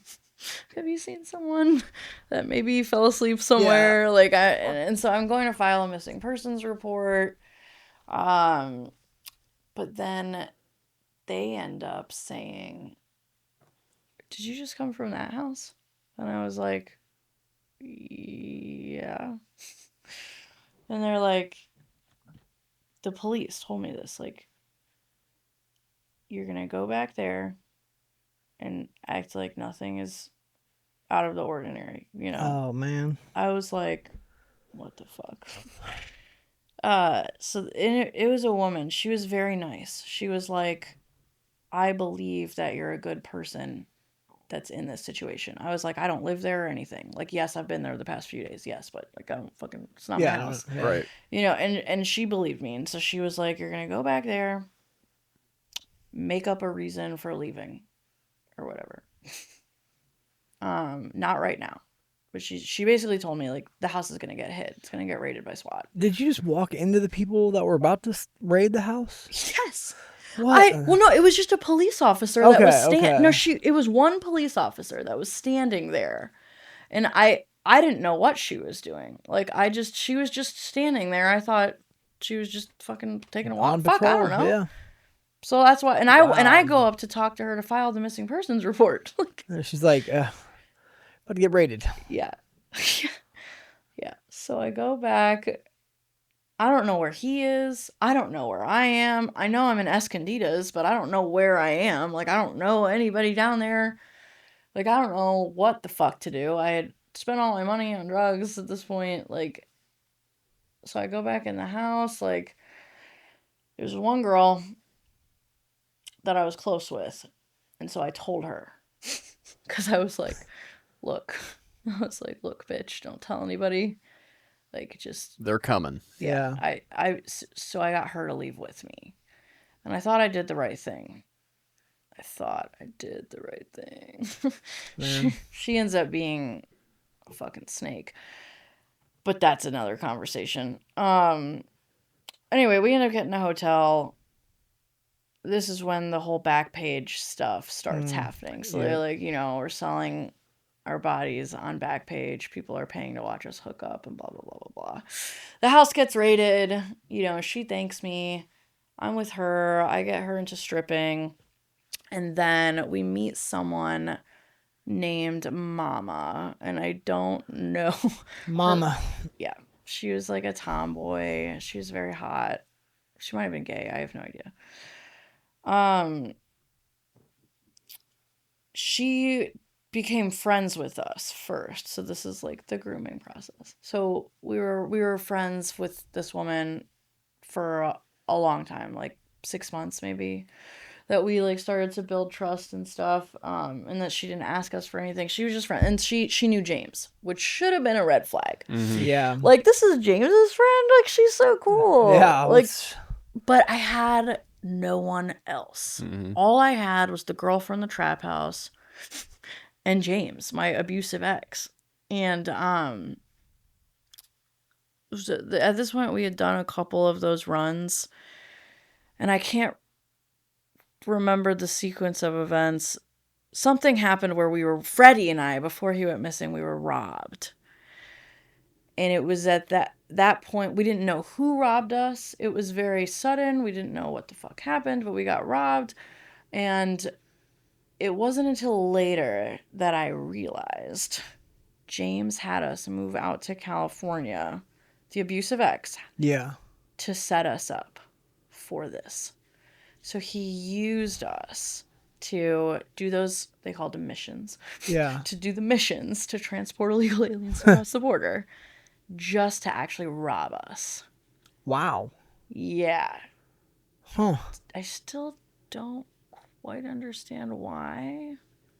And that was how we ended up at the trap house, because we got robbed and then couldn't stay in the hotels. So we were at this trap house for a couple of days. Yes, I'm like piecing it all back together in my mind now.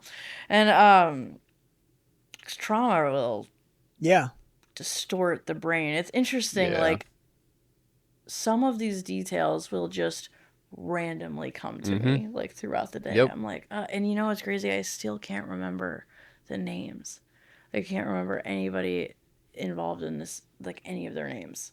So it's just weird. And so when I was alone and Mama, or whatever the fuck her name was, this was at the point where it stopped, because at this point I had never slept with anybody. I had only just like done dances, maybe the occasional blowjob, but I had never done anything else. And so me and the other girl were still like stripping and stuff, like not doing well. Like not doing well. Not doing well, because instead of being a big fish in a small pond, now we're a small pond, and there's too many strippers. There's just, and it wasn't even that I was that bad, but like there's too many, and not enough money to go around. Or and you're still on drugs, right? Of course, yeah. 100%. Okay. Oh yeah. Oh no, yeah. At this point, I am full blown addicted to shooting up black tar heroin still, and I'm using meth. God, which I didn't even like. Like, it was just there, something to do. And I was shooting it, of course, and like I enjoyed the initial rush, but after that, it did not agree with me. Yeah, I was the same way. All I liked was that initial rush. After that, it's like, give me some dope so I can make this feeling go away. Yeah, make it go away. Yeah. And I was the type that, like, there's a hole in my leg right here because I dug picker? it. Yeah. Man. And fun fact about that, I found out why that is. The picking? Yeah. Why is that? So, have you ever heard people say, like, stuff is coming out of my skin? Yeah, like bugs come out of their skin. Yeah. So, there is some truth to that. And I'm going to tell you about it because I discovered this. So I thought the first few times I did meth, I thought I was enlightened because I was sparkling, right? Then I thought that it was crystals coming out of my skin, or blackheads. Okay.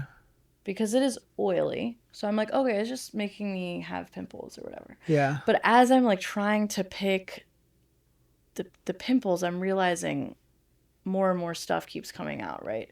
But even if I didn't pick, if I just sat there and looked at my hand, you could see it looked like shards of glass coming out of my skin. And I would take videos and people would be like, you're tripping. Yeah. And I'm like, no, I'm not. And I would take and it was so invalidating. I'm like, yeah. And like, but then I'm like questioning my own reality, whatever. And I'm like, I know that there is something coming. I do not think it's bugs. I do think there is something coming out of my skin. And so this would happen, and, hot water opens your pores. So I would sit in a bathtub, and the bath water would turn brown from shit coming out of my skin. So I knew that there was something. Yes. Wasn't it just oils and... I'm going to get to that. Okay. I'm about to tell you. Okay. So I went to I would go to the hospital. God. Twacked out. And I would say, there's something wrong with my skin. Like, I need you to help me, please. And they would lock me in Obviously. Right, obviously. okay. But one time, I had a doctor that knew what the fuck I was talking about. Okay. And he was like, come with me. And I was like, this was in California too. And he was like, come with me. We're going to test your blood. And I was like, okay, great, whatever. So he tests my blood.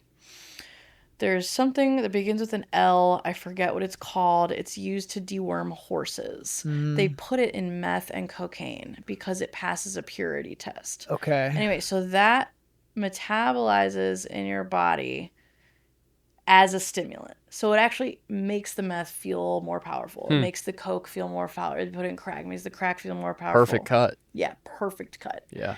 And so certain blood types and certain skin types are affected by stimulants more. I'm a B negative blood type. And then I had naturally oilier skin. But what it is it's actually salt from dehydration.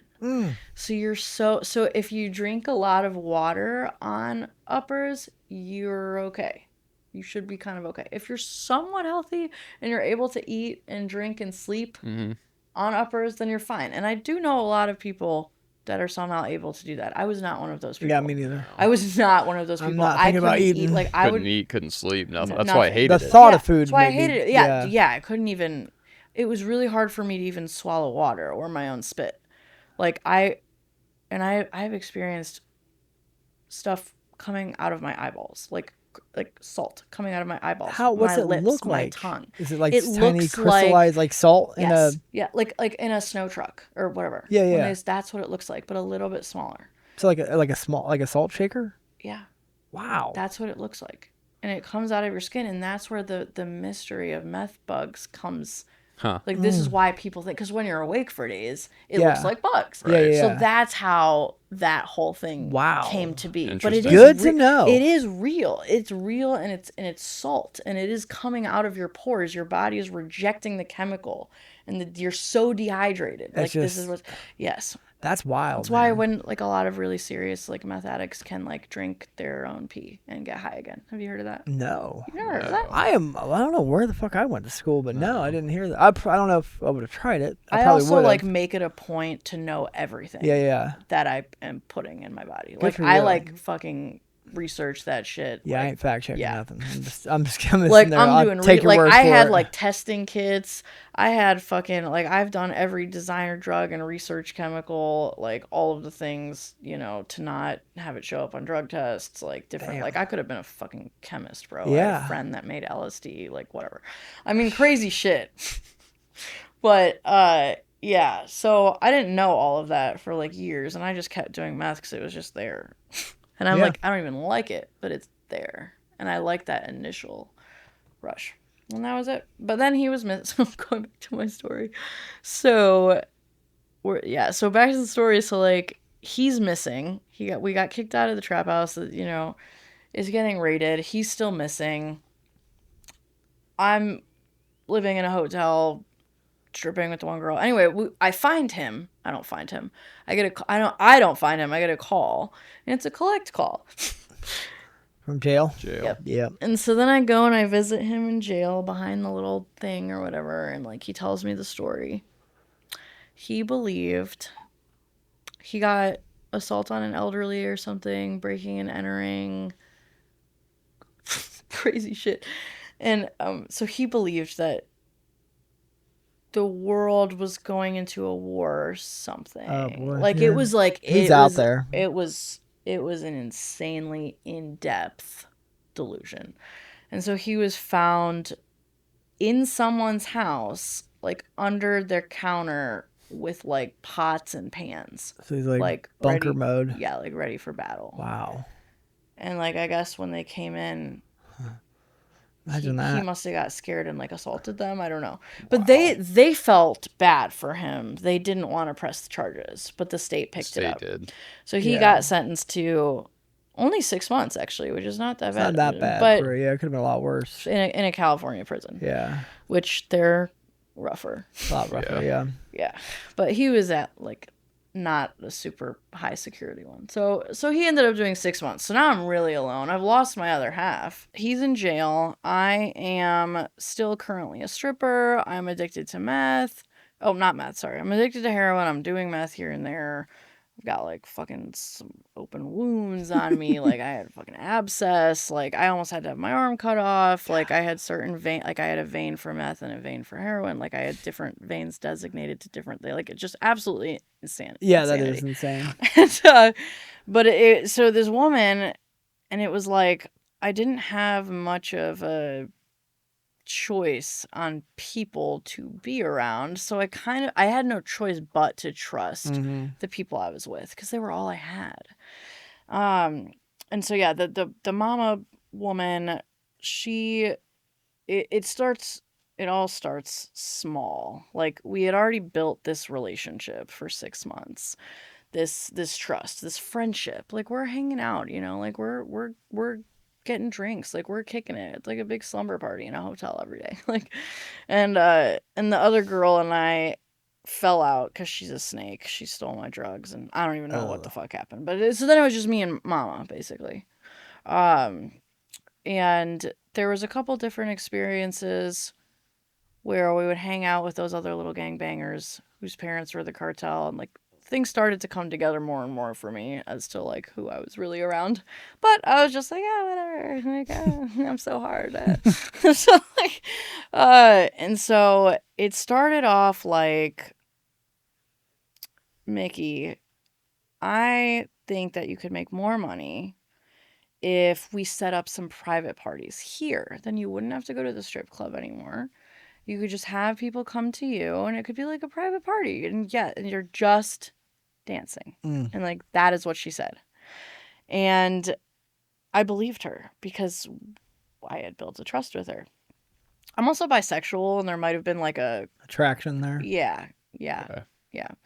And so the first time it went down, and I was just partying with these dudes that were actually pretty cool. Okay. And they're just doing lines off my stomach, and we were just partying, and they gave me a fuckload of money, like, and I was like, okay, this is fine, and so stuff like that happened, and it was going good for a while, and then all of a sudden it was, you are getting bigger, like you're getting weight. Or no, name bigger, wise? like name wise. Okay. Yes, like people are really, and like at this point I was going by Marley, like like because I was the fucking hippie and I danced barefoot. Okay, and so that name was like given to me, and so at this point, name. yes, it was, it was so right on point. And so I'm meeting with different people and stuff, and now I'm wondering if she like planned it this way, but there was a person that got a little aggressive with me. And she like fought him off, basically. Like she had my back. And so then she was like, well, I think you need someone to protect you in this business. Yeah. And she was like, I'll just wait in the bathroom, like I have guns, like and I'll just, make sure that you're safe, and then just give me whatever you can. Just give me whatever you can out of what you make. Right? Innocent enough, yeah. Yep. I have no knowledge of like any of this stuff. I have no knowledge of trafficking, of pimping, of anything like that. Like I this is just, that sounds right to me. Mm-hmm. Okay, sure. You're providing a service. I'll give you some of my money, right? Mm-hmm. Yeah. Like I didn't know any better, and I trusted her. And so it kept going on and going on, and then it became, it's no longer just stripping. Like now it's doing something else. Yeah, hooking up with. Yeah, like hooking up with, and then it's doing something else. And then it's she's pressuring me to do other things to make more money and like, you know, manipulating me into doing other things. And she's setting it all up. I'm not doing any of the setting up where I was used to. She's orchestrating the whole thing. She's orchestrating the whole thing. Yeah. Yeah. And she's finding licks that are like big ballers, like really, really rich people. And so I'm still thinking I'm the shit because I'm making more money. Mm-hmm. And you make more money in not stripping, but in the sex working industry in this particular area of Southern California. You're gonna make the most money because you're white. All of the other women Interesting. on the ads were Hispanic. So being white, I was like the odd one out. So I made more money there than I would have made here. And so, yeah, so it kept going on like that. And then things started to happen and cross lines that I was not okay with. Like, weird shit, like weird fetishes. Like, you want me to pee on you or like shit that made you uncomfortable. Yes. Like, I'll share this one. People are fucking weird, man. Yeah, fucking weird. I'll share this one because it's absolutely ridiculous, but it's so disturbing that I have to laugh about it. There was this guy that wanted me to call him the N-word. Okay. And pretend like I was his master and he was his slave. Stop. And whip him. Stop. Sorry. I don't mean to laugh at that. That's absurd, though. Was he a black guy? Yeah. Okay. Yeah. It's an odd one. Weird. Whoa. Yeah, fucking wild, bro. I was like, I'm not really comfortable calling I couldn't you ever that. confidently say that word. Yeah. Even if I had permission. Yeah, I was I'd, like, under my I'm breath. not gonna do that. Yeah. And then he was like, the money was too good. Like, I did it. I'm not gonna lie to you. No, I Like, mean, good did for it. you. Like, fuck, what the fuck? Like, I just did it awkwardly. Yeah. You know? Oh my God. Most awkward experience of my life. And I did it more than once. Jesus, man. Like, probably did that like 10 What'd you get times. paid for that? You don't even want to know. Tell me. I do want to know. $1,500. Wow. And you didn't have to do anything else other than just smack him around? Oh, no. I had to... Okay. I had to... Okay. No, not that. But also... I had to insert something into him. Oh, my goodness. Okay, but still not you. True. Okay, so it's still So night it actually... off-ish for you. Yes. So it was actually less degrading in that You were sense. degrading the fuck out of him. I was degrading him. Yeah. Yes. Yeah, Yes. And I humans was are- like so uncomfortable with it. But it wasn't as bad as other things, you know? Yeah. Yeah. Like, there were horrible other experiences of rape and doing things that I didn't want to do, you know? And Where does your mind go when you... that is a great question. Like, you have to turn it off. Yes. So how do you do that? Yeah, the dissociation comes naturally, and I still do it today all the time. Like, it sucks. Like, I'll be having sex with the man that I love, and I will go Just- blank. yeah. Yeah. Damn. And it's and he's had to become very trauma informed I'd himself imagine. in Yeah, order I'd to imagine. even be with me. Yeah. You know, because it's like, and it's yeah, so it just goes blank. Yeah, it's completely like you're not there. Like, it's completely just zoned out. You feel like afterwards, like, you have to use drugs, like, you have to Yeah. be high, Mhm. and like pieces of your soul just get Slowly slowly taken away. yes, until there's nothing left. Like, I'm no longer a person with a personality. Yeah. Like, I'm no longer a person with interests or little quirks and personality traits. Like, I am no longer that. I am just an object. Ugh, And it just is a vicious cycle, because the more you do it, the more it perpetuates that belief. Yep. And so towards the end, she was taking all of my money. I wasn't getting any of it. How, and like, what's her justification of that? She's doing all the work. Mm. Like, oh, I'm setting all the day, whatever, like different reasons. Like, I'm doing all the work. It's I'm all setting bullshit the date. It's all anyway. bullshit. Yeah. She just kept and then she became aggressive and like violent. And so then I was Now you're I had it. stuck. Now I'm stuck and I'm scared. And she was giving me the drugs. So like Oh, all I she's got the had, like power, too. right. So what I had was unlimited availability of any drug I wanted. Yeah. And she would buy my clothing and like makeup. God. Is But it really like that? You never had to go without, like, correct. with her? Correct. Never had to go without. Oh, Yeah. God, that's Because why would I? Like, she wants to Well, keep me. you need to be well to perform Exactly. your job. Exactly. Wow. You're going to work. Yes, going to work. Yes. Yes. And it's so, like, it's just the disgust and the shame is like, it's very hard to let go of. Like, it still sits with me today. It's still something that I have to constantly work man. at and surrender and be in therapy about and stuff.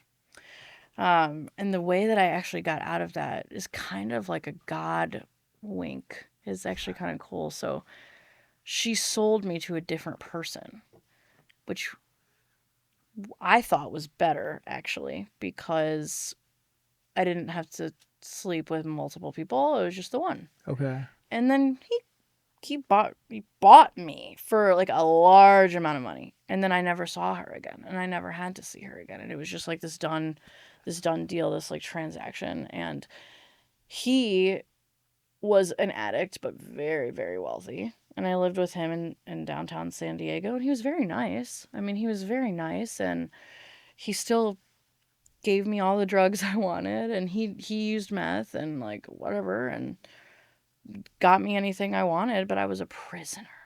Like, I was a complete prisoner. I was so isolated. I was so sad. Like, if you look at my Instagram from that time, one of the captions says, "I'm holding myself together with masking tape and nothing else." Like, I was screaming for help. I was begging for somebody to notice that I was not okay. Like, it was just such a sad point of my life. And I was trapped in California. And at this point, I did not even have an ID or anything. So getting back to Ohio was going to be really, really hard. Yeah. A woman that lived around the block from my parents, her daughter and I went to school together. Like, we grew up together. She disclosed to me that she was in AA. She reached out to me on Facebook, noticed that I wasn't okay. This random woman that knew me when I was a kid, and she bought me a plane ticket back to Ohio. Wow. And her only ask was that I go to a meeting with her. And that was like the first experience I had of like the love that is the rooms, like the love that is recovery. Like, someone doesn't want anything from me. They just want to help me get out of this situation. And he was hesitant to let me go. But he was actually, all things considering, kind of an okay person. Like, granted, you just purchased a woman. Yeah. But aside from that, he was one of the nicer people I've met in that life. Like, he cared about that my addiction was getting worse. Like, he cared. He saw that I was like getting worse and that I was doing huge amounts, and that he was worried about me. He even tried to get me to go to treatment and stuff. Wow. That's... Yeah. And like, I didn't really have to sleep with him that much because he was so high all the time. So in retrospect, it was like better. Yeah. Than her. What you had, yeah. Yeah. And so I ended up coming back to Ohio. And when I got back to Ohio, I was 20 years old, completely on my own. And then I lived with the woman that bought me the plane ticket's daughter. And continued. I went to a meeting with her. And then just went back to using. And at this point, now it's fentanyl. So now it's like, whoa. Like, I remember this distinctive transition from heroin to fentanyl. Like, I remember the feeling of it, I remember being like, what the fuck? This is way... And then I loved it. And then I only wanted fentanyl. Yep. And then I, experienced from there a bunch of different times in jail. 2 different other traffickers, but for shorter periods of time. So the other person that trafficked me was, and again, I didn't know any of this was considered trafficking until years later. Until recently, in the last 5 years. And this man was a clinical case manager at a place called Recovery Resources. So he's in the treatment world. Nice. Yep. And Hiding in he's- plain sight. Wow, man. Yep. And this was way worse than with her because he didn't groom me or anything. Like, it was just for 3 days, I was locked in a room without a window and, like, raped and sold over and over and over again for $30. Oh my god. $30, man. Yeah. And it was like, I was like, no, I make thousands of dollars. You know, Yeah, like, yeah. that's what I was worried about. Yeah. And he, like, physically locked me in his car. Like, he picked me up. I thought I was buying drugs off of him, is what I actually thought. Then I saw in his car his fucking badge or whatever, his work ID. Yeah. And I was like, what the fuck? Like, and so when he picked me up, he had like 5 dudes in the back seat, and then he said, I hope you brought a change of clothes because you're not going home tonight. And then, like, hands me a brand new needle, some of the best heroin, fentanyl, whatever I've ever seen in my life, and then a fully loaded crack pipe and Molly. He knew the way to a girl's heart. Right. And so that was like 3 days, and then I physically jumped out of a window. There it is. There it is. There The it windows is. to get away.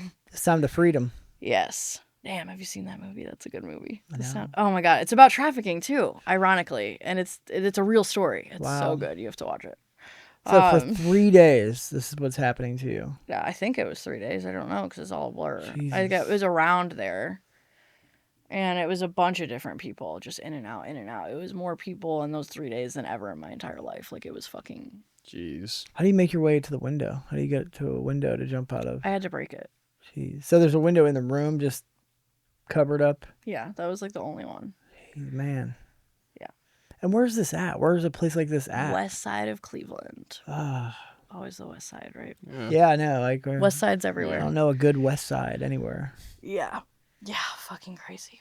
And then from there, treatments and jails and treatments and jails and sugar daddies and going back to, like, being an entrepreneur and whatever, and then starting to do some time, like some longer stints. And, like, in those stints, I found freedom in jail. Like, it was so bizarre. Like, I get do you? I Okay, do. that's cool. Because sometimes I say that and people are like, what?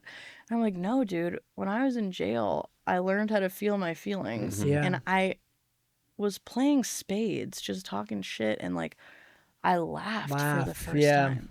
For the first time. I worked at a correctional facility, and Did you? guys would tell me this is the best time of their life because they're sober and they're Yes. clear-minded and they love it. Yeah. And then they go back out and they get Yep. fucking high. Yeah, because that's a whole systemic. But it's like a vacation. Yeah. It's like a It is, yeah. vacation. It was like, like a vacation. going to prison was like summer camp, man. Like that was the Yeah. freest I've ever been in my life. Yeah. And Yeah. it sounds so dumb to It say. sounds but, so like, right, but, like, I laughed so hard I, like, cried, and I was like, I realized that I had been numb for that many years, and it was just this eye-opening experience. But every time I would get released, I wasn't given the tools, I wasn't given any resources, Right. I wasn't given any help. I would just do my time and be released because I Yeah. would always, like, opt out of treatment. I'm like, no, I'm not doing treatment. Yeah, Like, no, absolutely thanks. not. Absolutely not. You know. And then another super pivotal experience in my, like, using was I was clean for a little while, and I was at a sober house, and I met my ex-girlfriend, Kara, and she took my addiction to another level. We got kicked out of the sober house for literally note passing. Even when I tried to be honest, Right. I said, you need to move my bed away from hers. I told them. And they were like, just exert self-control. Bro, I have 60 days. obviously, I'm clean. here. I I have no don't have, self-control. yeah. Right. I was like, I don't have any self-control. Like, I want to fuck this girl. Like, and so, like, I even tried to be honest, and they still kicked us out. Both of you. Both of us. Both of us. And we stayed sober for a little while, and we went to meetings every single day. Like, we really tried. And we were, like, couch hopping, like living on people in the room's couches, just trying to make it, you know? And we did for a few months until one day I got it in my mind that I wanted to use. And I was like, I'm leaving you. I'm going to get high. And I'm like walking away. And she's like physically dragging me back. Like, please don't go, Mickey. Like, please don't go. Like, she's physically trying to get me. And I'm like, I'm walking to the dope house. And at this point, I was like 22. And she basically chose her codependency over her recovery. And was like, if you're going, I'm going with you. Yeah. So that was that. You guys burn the world down around you? Man, so I introduced her into the lifestyle of selling her body, which I didn't realize would have been considered like indirectly trafficking her. Yeah. That was a hard pill to swallow in step work and therapy. I bet, man. And I did actually get to make a very beautiful amends to her, which was really cool. Like, that was like really cool. But the shit that I went through with her, she fucking is like really sick. And I'm like just thinking she's dope sick. But she's like, no, like I have a fever. Like there's something wrong, you know? Like, and I'm like, what are you talking about? What are you talking about? Like, you're just tripping. And like, I'm just downplaying it, you know? Like, and her arm is like becoming this big. And so she has a blood clot. Infection. Oh my goodness, yeah. Clot. And her arm is this big, and she really has fevers. Like, she's like delirious. And so we go to the hospital, and the doctor is like trying to vacuum it out, like has like a vacuum connected to her arm or whatever. And the doctor says like, you have to have open heart surgery. Holy shit. From shooting up. Yeah. From the blood clot. And if not, you're going to die. Wow. And, like, you have this amount of time, basically. Like, you need to make a decision. And she said, no, thank you. I'll leave. Wow. And there she left. Wow. How long she last? AMA. Wow. So then we went back out. She was on antibiotics to try and help. It helped a little bit. Yeah. She thought she was fine. But she couldn't stay in the hospital long enough to have the procedure without dope. So I am, being the good girlfriend that I was. Yeah, you are. That I am. I'm over here tricking twice as much. I'm fucking committing crimes. I tried to rob a dope boy with a fake gun. I am over here doing drastic things. You're working for two now. Yeah, exactly. Exactly. Just to get her to get in the hospital. Anyway, so then she goes back to the hospital, and I think she's going to stay. I got her dope. I'm putting dope in her IV. I have warrants at this point, by the way. I am fucked up in the hospital, shooting up in the hospital bathroom while she's got like IVs in her arm and stuff. And we did this song and dance like 5 times. She would go to the hospital, leave AMA, go to the hospital, leave AMA. And I am like done with this chick. I am like, what the fuck are we doing? Like, and so it came to this point where we're sitting in the fucking crack house with crackhead Bryant. And the dope boy lived below us. This is in East Cleveland, in the absolute worst of the worst area. Like walking down the street is dangerous, like in East Cleveland. And so I'm like, I look at her in the eyes and I'm like, you and I are gonna die in this crack house. Do you want to go to detox? This is the last time that I'm gonna ask you. And she said no. And I said okay. And I mixed up a shot with crack, fentanyl, and meth. All of it. It was over 1 gram of each. Whoa. Probably more than that. What do you even call that? You know? I don't, right? Well, that's a speedball. It's a super duper speedball. It's like a super speedball, Yeah. right? And so I'm like, basically like, this is how you make me feel, bitch. Like crazy as fuck. And so I'm pushing it in. I'm halfway through the shot. And I hear a knock at the door. And I actually think it's the dope boy with more drugs. But the knock makes me miss. Like, it scares me, right? So it was God, at the door, obviously. And so I open the door. It's not the dope boy. It is the fucking police. And at this point, I am fucked up from the shot. Okay, like I am fucked up from the shot, but I'm alive because I didn't do the whole thing. It Yeah. should have killed me. I should have been dead. So the police are not there for us. They're there for Crackhead Bryant. It was like God spoke through me in this moment, and I was like, they ran my name. They didn't find anything, and something in me said, like, I actually have a warrant in another county. Like, you can go ahead and take me. And I surrendered, and I just did it. And I did almost a year that time. Wow. You sat in jail for a year. Because this was when COVID happened. What was the charge? So the original charge was a crumb of Molly. This fucking big that was not even mine. It was in the center console of the dope boy. Wow. But I took the charge. Like, they charged me because they wanted me to turn on him, and I didn't.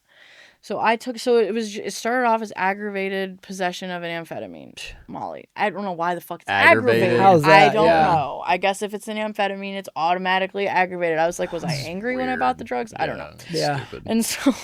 But I had ran on it. Like, I had gone to jail, given a PR, like ran and ran. Given chances and ran. Because got sentenced to treatment, ran. Like, I was a runner. So at this point, they were done with my shit. And then it was also the pandemic hit. My court date was the first court date to get canceled due to COVID. No shit. God. We were on motherfucking 24-hour lockdown.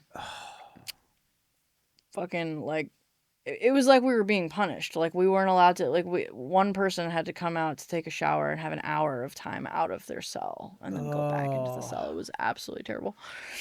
So I did almost a year there, and then I went to this cognitive behavioral therapy boot camp up there called NeoCap, which they called it like that's what I said, yeah, that's camp, first thing neo-Nazi camp. Yeah, and it was like if you dropped a pencil, someone wasn't allowed to pick it up for you because they were trying to teach you self-sufficiency. Like, it was that extreme. Damn. I was like self-harming and like cutting myself through the entire time there.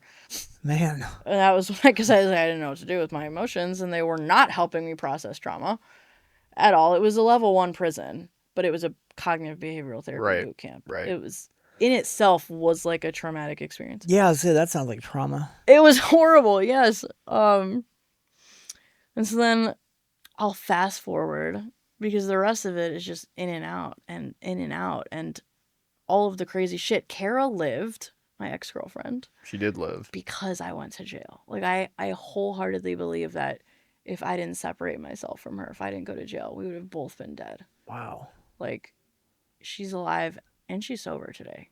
And we got to make an amends to each other last summer. That's pretty cool. Yeah. And we still, we've kept in contact over the years, and yeah, it's been pretty cool. So fast forward to, I have, let's see, a felony 3 escape warrant on my record. I have 3 different other warrants for related things, possessions and such. But the escape was crazy because how are you going to charge me with an escape? Like, I called the police because I thought I was having a heart attack because I was pregnant.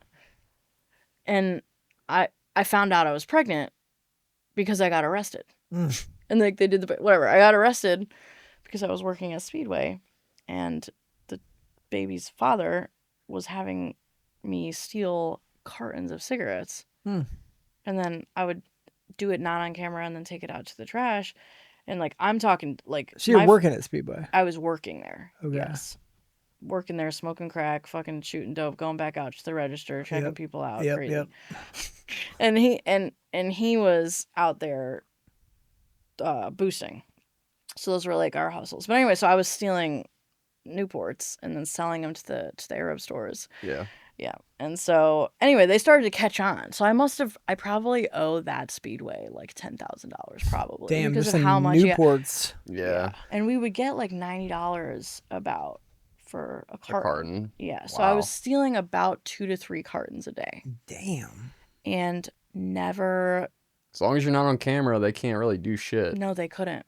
They couldn't. There was Because no... I worked at Speedway and stole money and did it off camera, and they didn't do shit. Yes, but yes. Fire So, me. Wow. yes, but the police ended up showing up at my work, and they arrested me. And when they arrested me, I had a needle and a crack pipe and dope. But they put me in jail.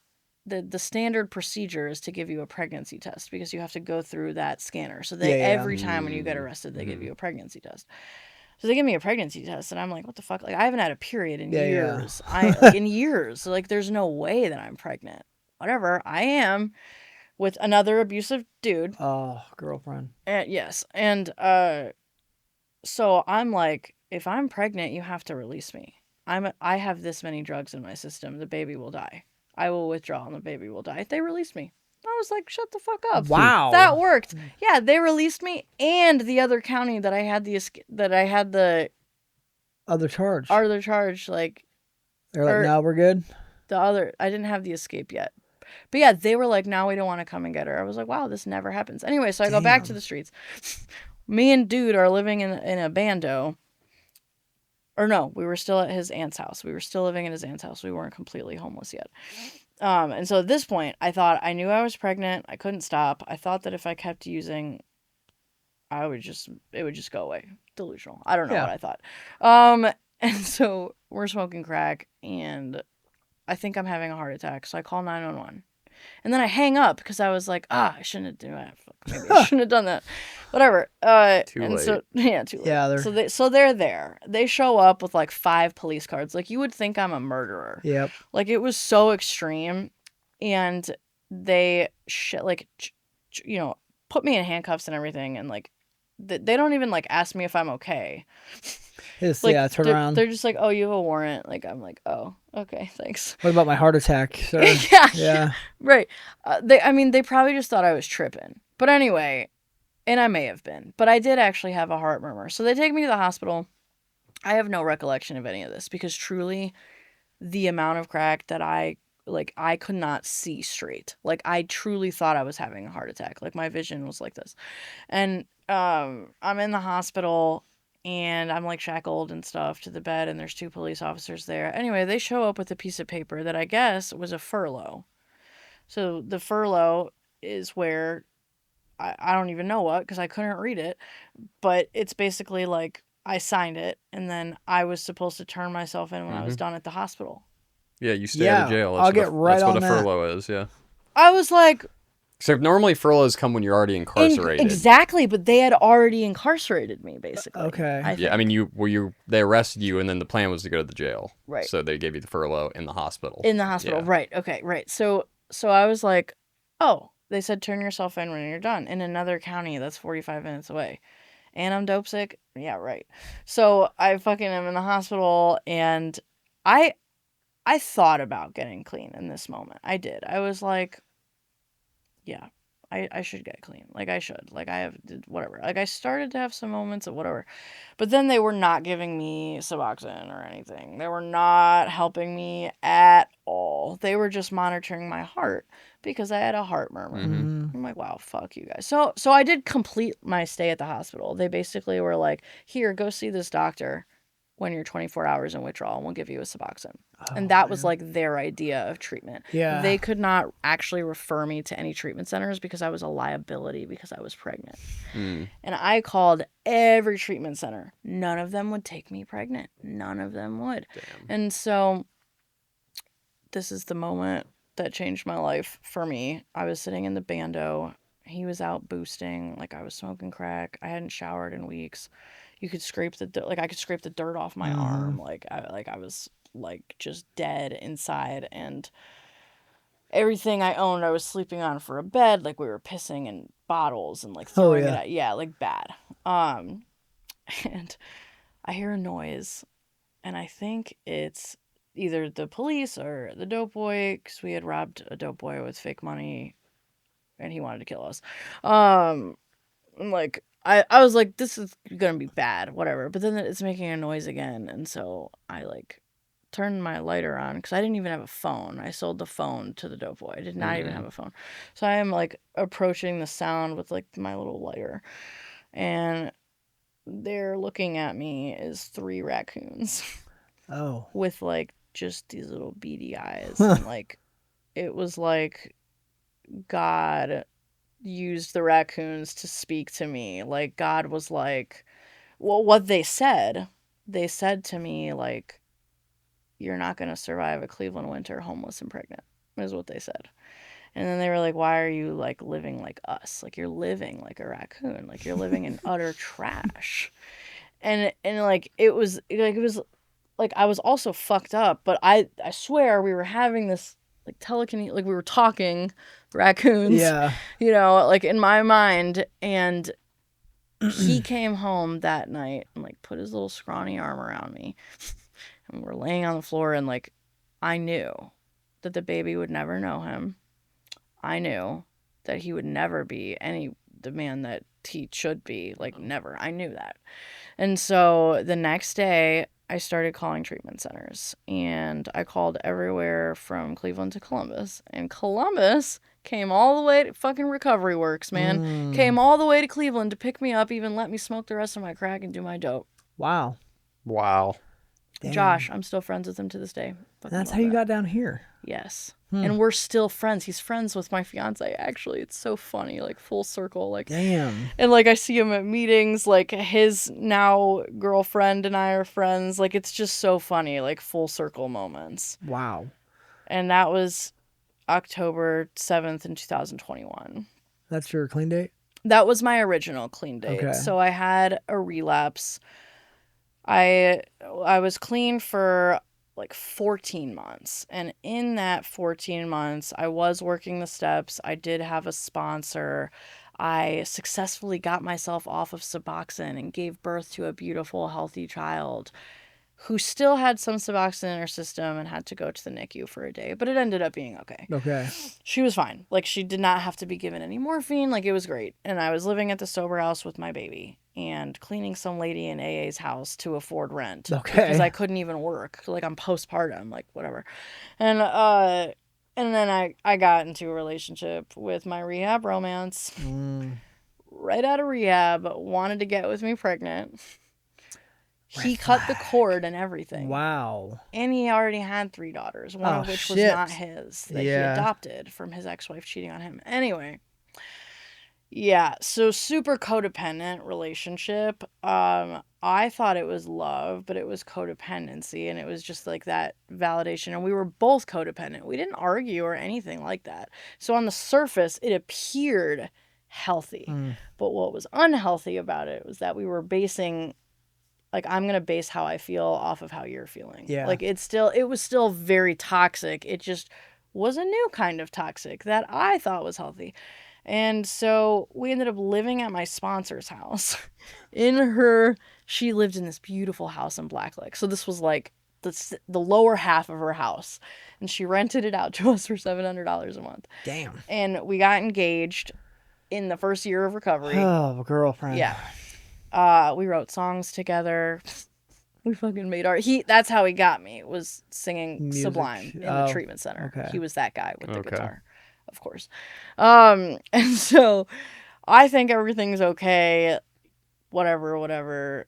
Like, we're going on. I think we're going to get married, man. I'm playing stepmom to his kids. Like, all the while I'm starting to, like, resent him, but not talk about it. Because I'm being more of a parent to your kids than you are. Ooh. And so it started to become unhealthy. Or it was always unhealthy. But it became more apparent to me that I was unhealthy. We were at his family's house for Christmas, and I don't know what came over me, but I just took a sip of alcohol. It was like his parents were not, or his family was just not drinking. And like, I immediately, and mind you, I've never actually been drunk because I got addicted to heroin when I was fucking 16. Yeah. So I have never in my life actually been drunk. I've been at most tipsy, but I was never a drinker. And so, so I took one sip of it. And I'm like, oh God, why did I do that? I fucking spit it out. Like, the next day, I'm like calling my sponsor. At this point, I had 4 sponsees. Like, damn, I threw it all away. You were doing the thing. I was doing the thing. Did not see it coming. That's how fucking sneaky the disease is. One sip? One sip. Had to change my whole clean date. And that's what you count as your relapse? No, I'm going to get to that. Okay. That was the beginning of the relapse. Okay. 2 weeks go by. in those 2 weeks, he breaks up with me because of the sip of alcohol. Wow. That's what he says. Little did I know he was. Yeah. Singing Sublime to somebody else. Yes. Yeah. Yeah, he sure was. Yep. And she was my friend too, so it was a double betrayal. God, and you they're just get still together. betrayed. They're still together now. Left and right, girlfriend. Yeah. No. Yeah. So much betrayal. But that was my first heartbreak sober, and I didn't know how to handle it. And I went back out. I went back up to Cleveland, and I spent all of my savings. I smoked like $1,000 worth of crack, saw one of my old sugar daddies, saw my child's dad, the one that I was... That you left in the... Yeah. Mm-hmm. So that was his first time meeting her. She was like 8 months old. She was in the backseat while we were smoking crack. Jeez. It was like the guilt that I feel for... Oh my God, it's terrible. Like we were in the car with my other friend that's up there while he was robbing stores and like hopping back in the car with her in the backseat. With the kid in the backseat. And so it was 2 days, but it was the worst 2 days. Like I went hard in the paint for them 2 days. And then I went back home to my sponsor's house where I was living and then went to work the next day after having not slept. And I was working at Freedom. Oh, wow. Okay. But not in the position I'm in. Yeah, I was in catering in the workforce development program. Okay. So yeah, so then I got suspended from work and and then I was off work for 3 weeks and I dove right back into my recovery. And from there, I've never seen, he's never been involved in her life. She doesn't know him. She doesn't know that was her dad. Like none of that. She was 8 months old. Yeah. He's not on the birth certificate. His mom is a madam. And his sister and his mom's and sister are both drug dealers. It's like I did that to protect her. Good for you. So I just didn't put his name on it. I didn't want anything to do with him, and I wish that he never even met her, honestly. But, so that relapse happened, and then I got right back on track. Like, it's only because of the community and the support that I had that I was able to have it only be a 2-day relapse. Yeah. And I started my... Yeah, I am. I am lucky. And I started my steps over. I ended up having a CPS case because of it. But I did all the things. I dropped for CPS fucking 3 times a week. I had a in-home like safety plan. I had to jump through all of these hoops. All the while, I still had warrants. Mind you, I never actually dealt with that yet. And then life is going on, and then I get into the new relationship with Ryan. I think I remember this, seeing this, yes. Do you? Yes. Did you post like a goodbye, like you're going away post? Yes. Yes, I do remember this. My mugshot went viral. Yes, I remember this. Yes, it was 2 years ago that I turned myself in. I saved up money to pay for a paid lawyer. I had $10,000 that I paid the lawyer. Some of my family helped because I was doing good, and so people wanted to support me because I was doing the right things. I saved up money just to pay my half of the rent just in case. Like I had everything because I was fully expecting to go to prison. It was a felony 3 escape. And the judge, I had already ran a million times. So I had to go before 3 different judges. I did 8 days. While I was in there, people knew who I was. It was bizarre. Not for like being street famous or anything. They knew who I was because I was doing the right things. Somebody was like, my dad said that you would be in here. And he just know that you have people out there that are supporting you. Like the 12-step community in Cleveland. That's wild. Isn't it? Yeah. And when I got onto the pod, someone else said, hey, I have a friend that knows you and told me to look out for you. Here's some hygiene stuff. I was like shut up. Like, it was beautiful. And it was the 8 days that I did in jail. I've never been more connected to God. Like, I was fucking facilitating meetings in there. Like, and I was like really practicing a 3rd step, like fully surrendered. Like I believed I was going to go to prison and I was okay with it. And I knew that my child would be taken care of. Like we had already, Ryan was going to take custody of Harmony And he and I had only been together for like Oh, and I was 7 months pregnant Oh my with God, our second. with your second. And Jeez. we haven't even been together that long. We've been together since Harmony's 4. So we've been together 3.5 years. Damn. So we haven't even been together. We've only been together like a year at that point when he's like, yes, like Harmony's my child. I'll take her. You know, it's beautiful. That's a solid dude. Yeah. And so from that point forward, I went before the judge, and the judge was like, I'm inclined to send you to prison. He was like, do you know how long that you've been having this one case and running? He was like, you've been doing this for almost a decade. Like, you know, he was like, I really want to send you to prison. However, the evidence here says that you are positively contributing to society. I went in there with years of clean drug tests. Yeah. I went in there from letters from my CEO, letters from my sponsor. Freedom offered to zoom into the court date. Like, I had so much support. And the judge was like, time served. Oh, man. Nice. And then I went before 2 other judges. And one was a misdemeanor and the other was like a possession. And one of them was a woman. And she had me like give my literal testimony, kind of like I'm doing right here. Like on the spot in court? In front of whoever else is in the courtroom. And she and I are both crying. She drops the charges, waves... Or no, I still got the charge, not drops charge. Drops the no probation, waives the court fines.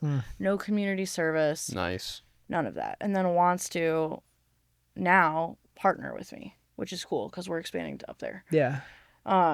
So yeah, really, really, really cool stuff. And then last week or 2 weeks ago, I just got my expungement for one of the counties. That's the best. I have all my shit expunged. I'm waiting It's on that. amazing. And I did it under the human trafficking law. Yeah. Which was really cool. And So was it free? Yeah. Oh. Good for It you, was man. free, and it's like expunged, not sealed. Not which sealed, is it's very gone. yes, like which is very validating because those charges I got because I was with the trafficker. Like he was pulled over. It was his shit. Like what the fuck? You know, so it was very getting expunged under that law is like validating to a survivor. Finally. Yeah. Finally, man. So I have one more county to go that I already filed with, and I'm like waiting for them to give me a court date. That is fantastic, man. Yeah. I want to talk about your job too. Yeah, tell me. So I mean, like ask all me. that shit. No, just like so you now work. It's Freedom a la carte, right? Mm-hmm. And you work with women who've been through similar situations, right? Some of them worse. Is that not the hardest shit ever to like be reminded of it daily? Yeah. How do you mentally do that every day? It's really hard. Some days are harder than others. Sometimes we talk about what's called secondary trauma, which is where you are absorbing other people's trauma. Yeah. And even if you don't think it affects you, it does. It'll affect like your hormones. It'll affect your sleep. It'll affect your stress level in ways that you don't think about. Like, I think I'm fine, but then I get home from work and my kid wants to spend time with me and I don't have the energy to play with them. You know, and so I've had to learn a lot about boundaries with participants. I've had to learn a lot about self-care, which is really hard for me. But like, thankfully, we have unlimited vacation, and that's because of the work that we do. So I do get to take vacations. That's nice. I just have to use them. And like, none of us actually use it. Like, we And have great. Unlimited. Yes, like, but we just don't use it because we're all so freaking committed to this Yeah, job. you're so like, passionate. We're all Right. so passionate. Yes. And so, like, a lot of what I do, thankfully, isn't unpacking trauma. Yeah. It happens a lot, though.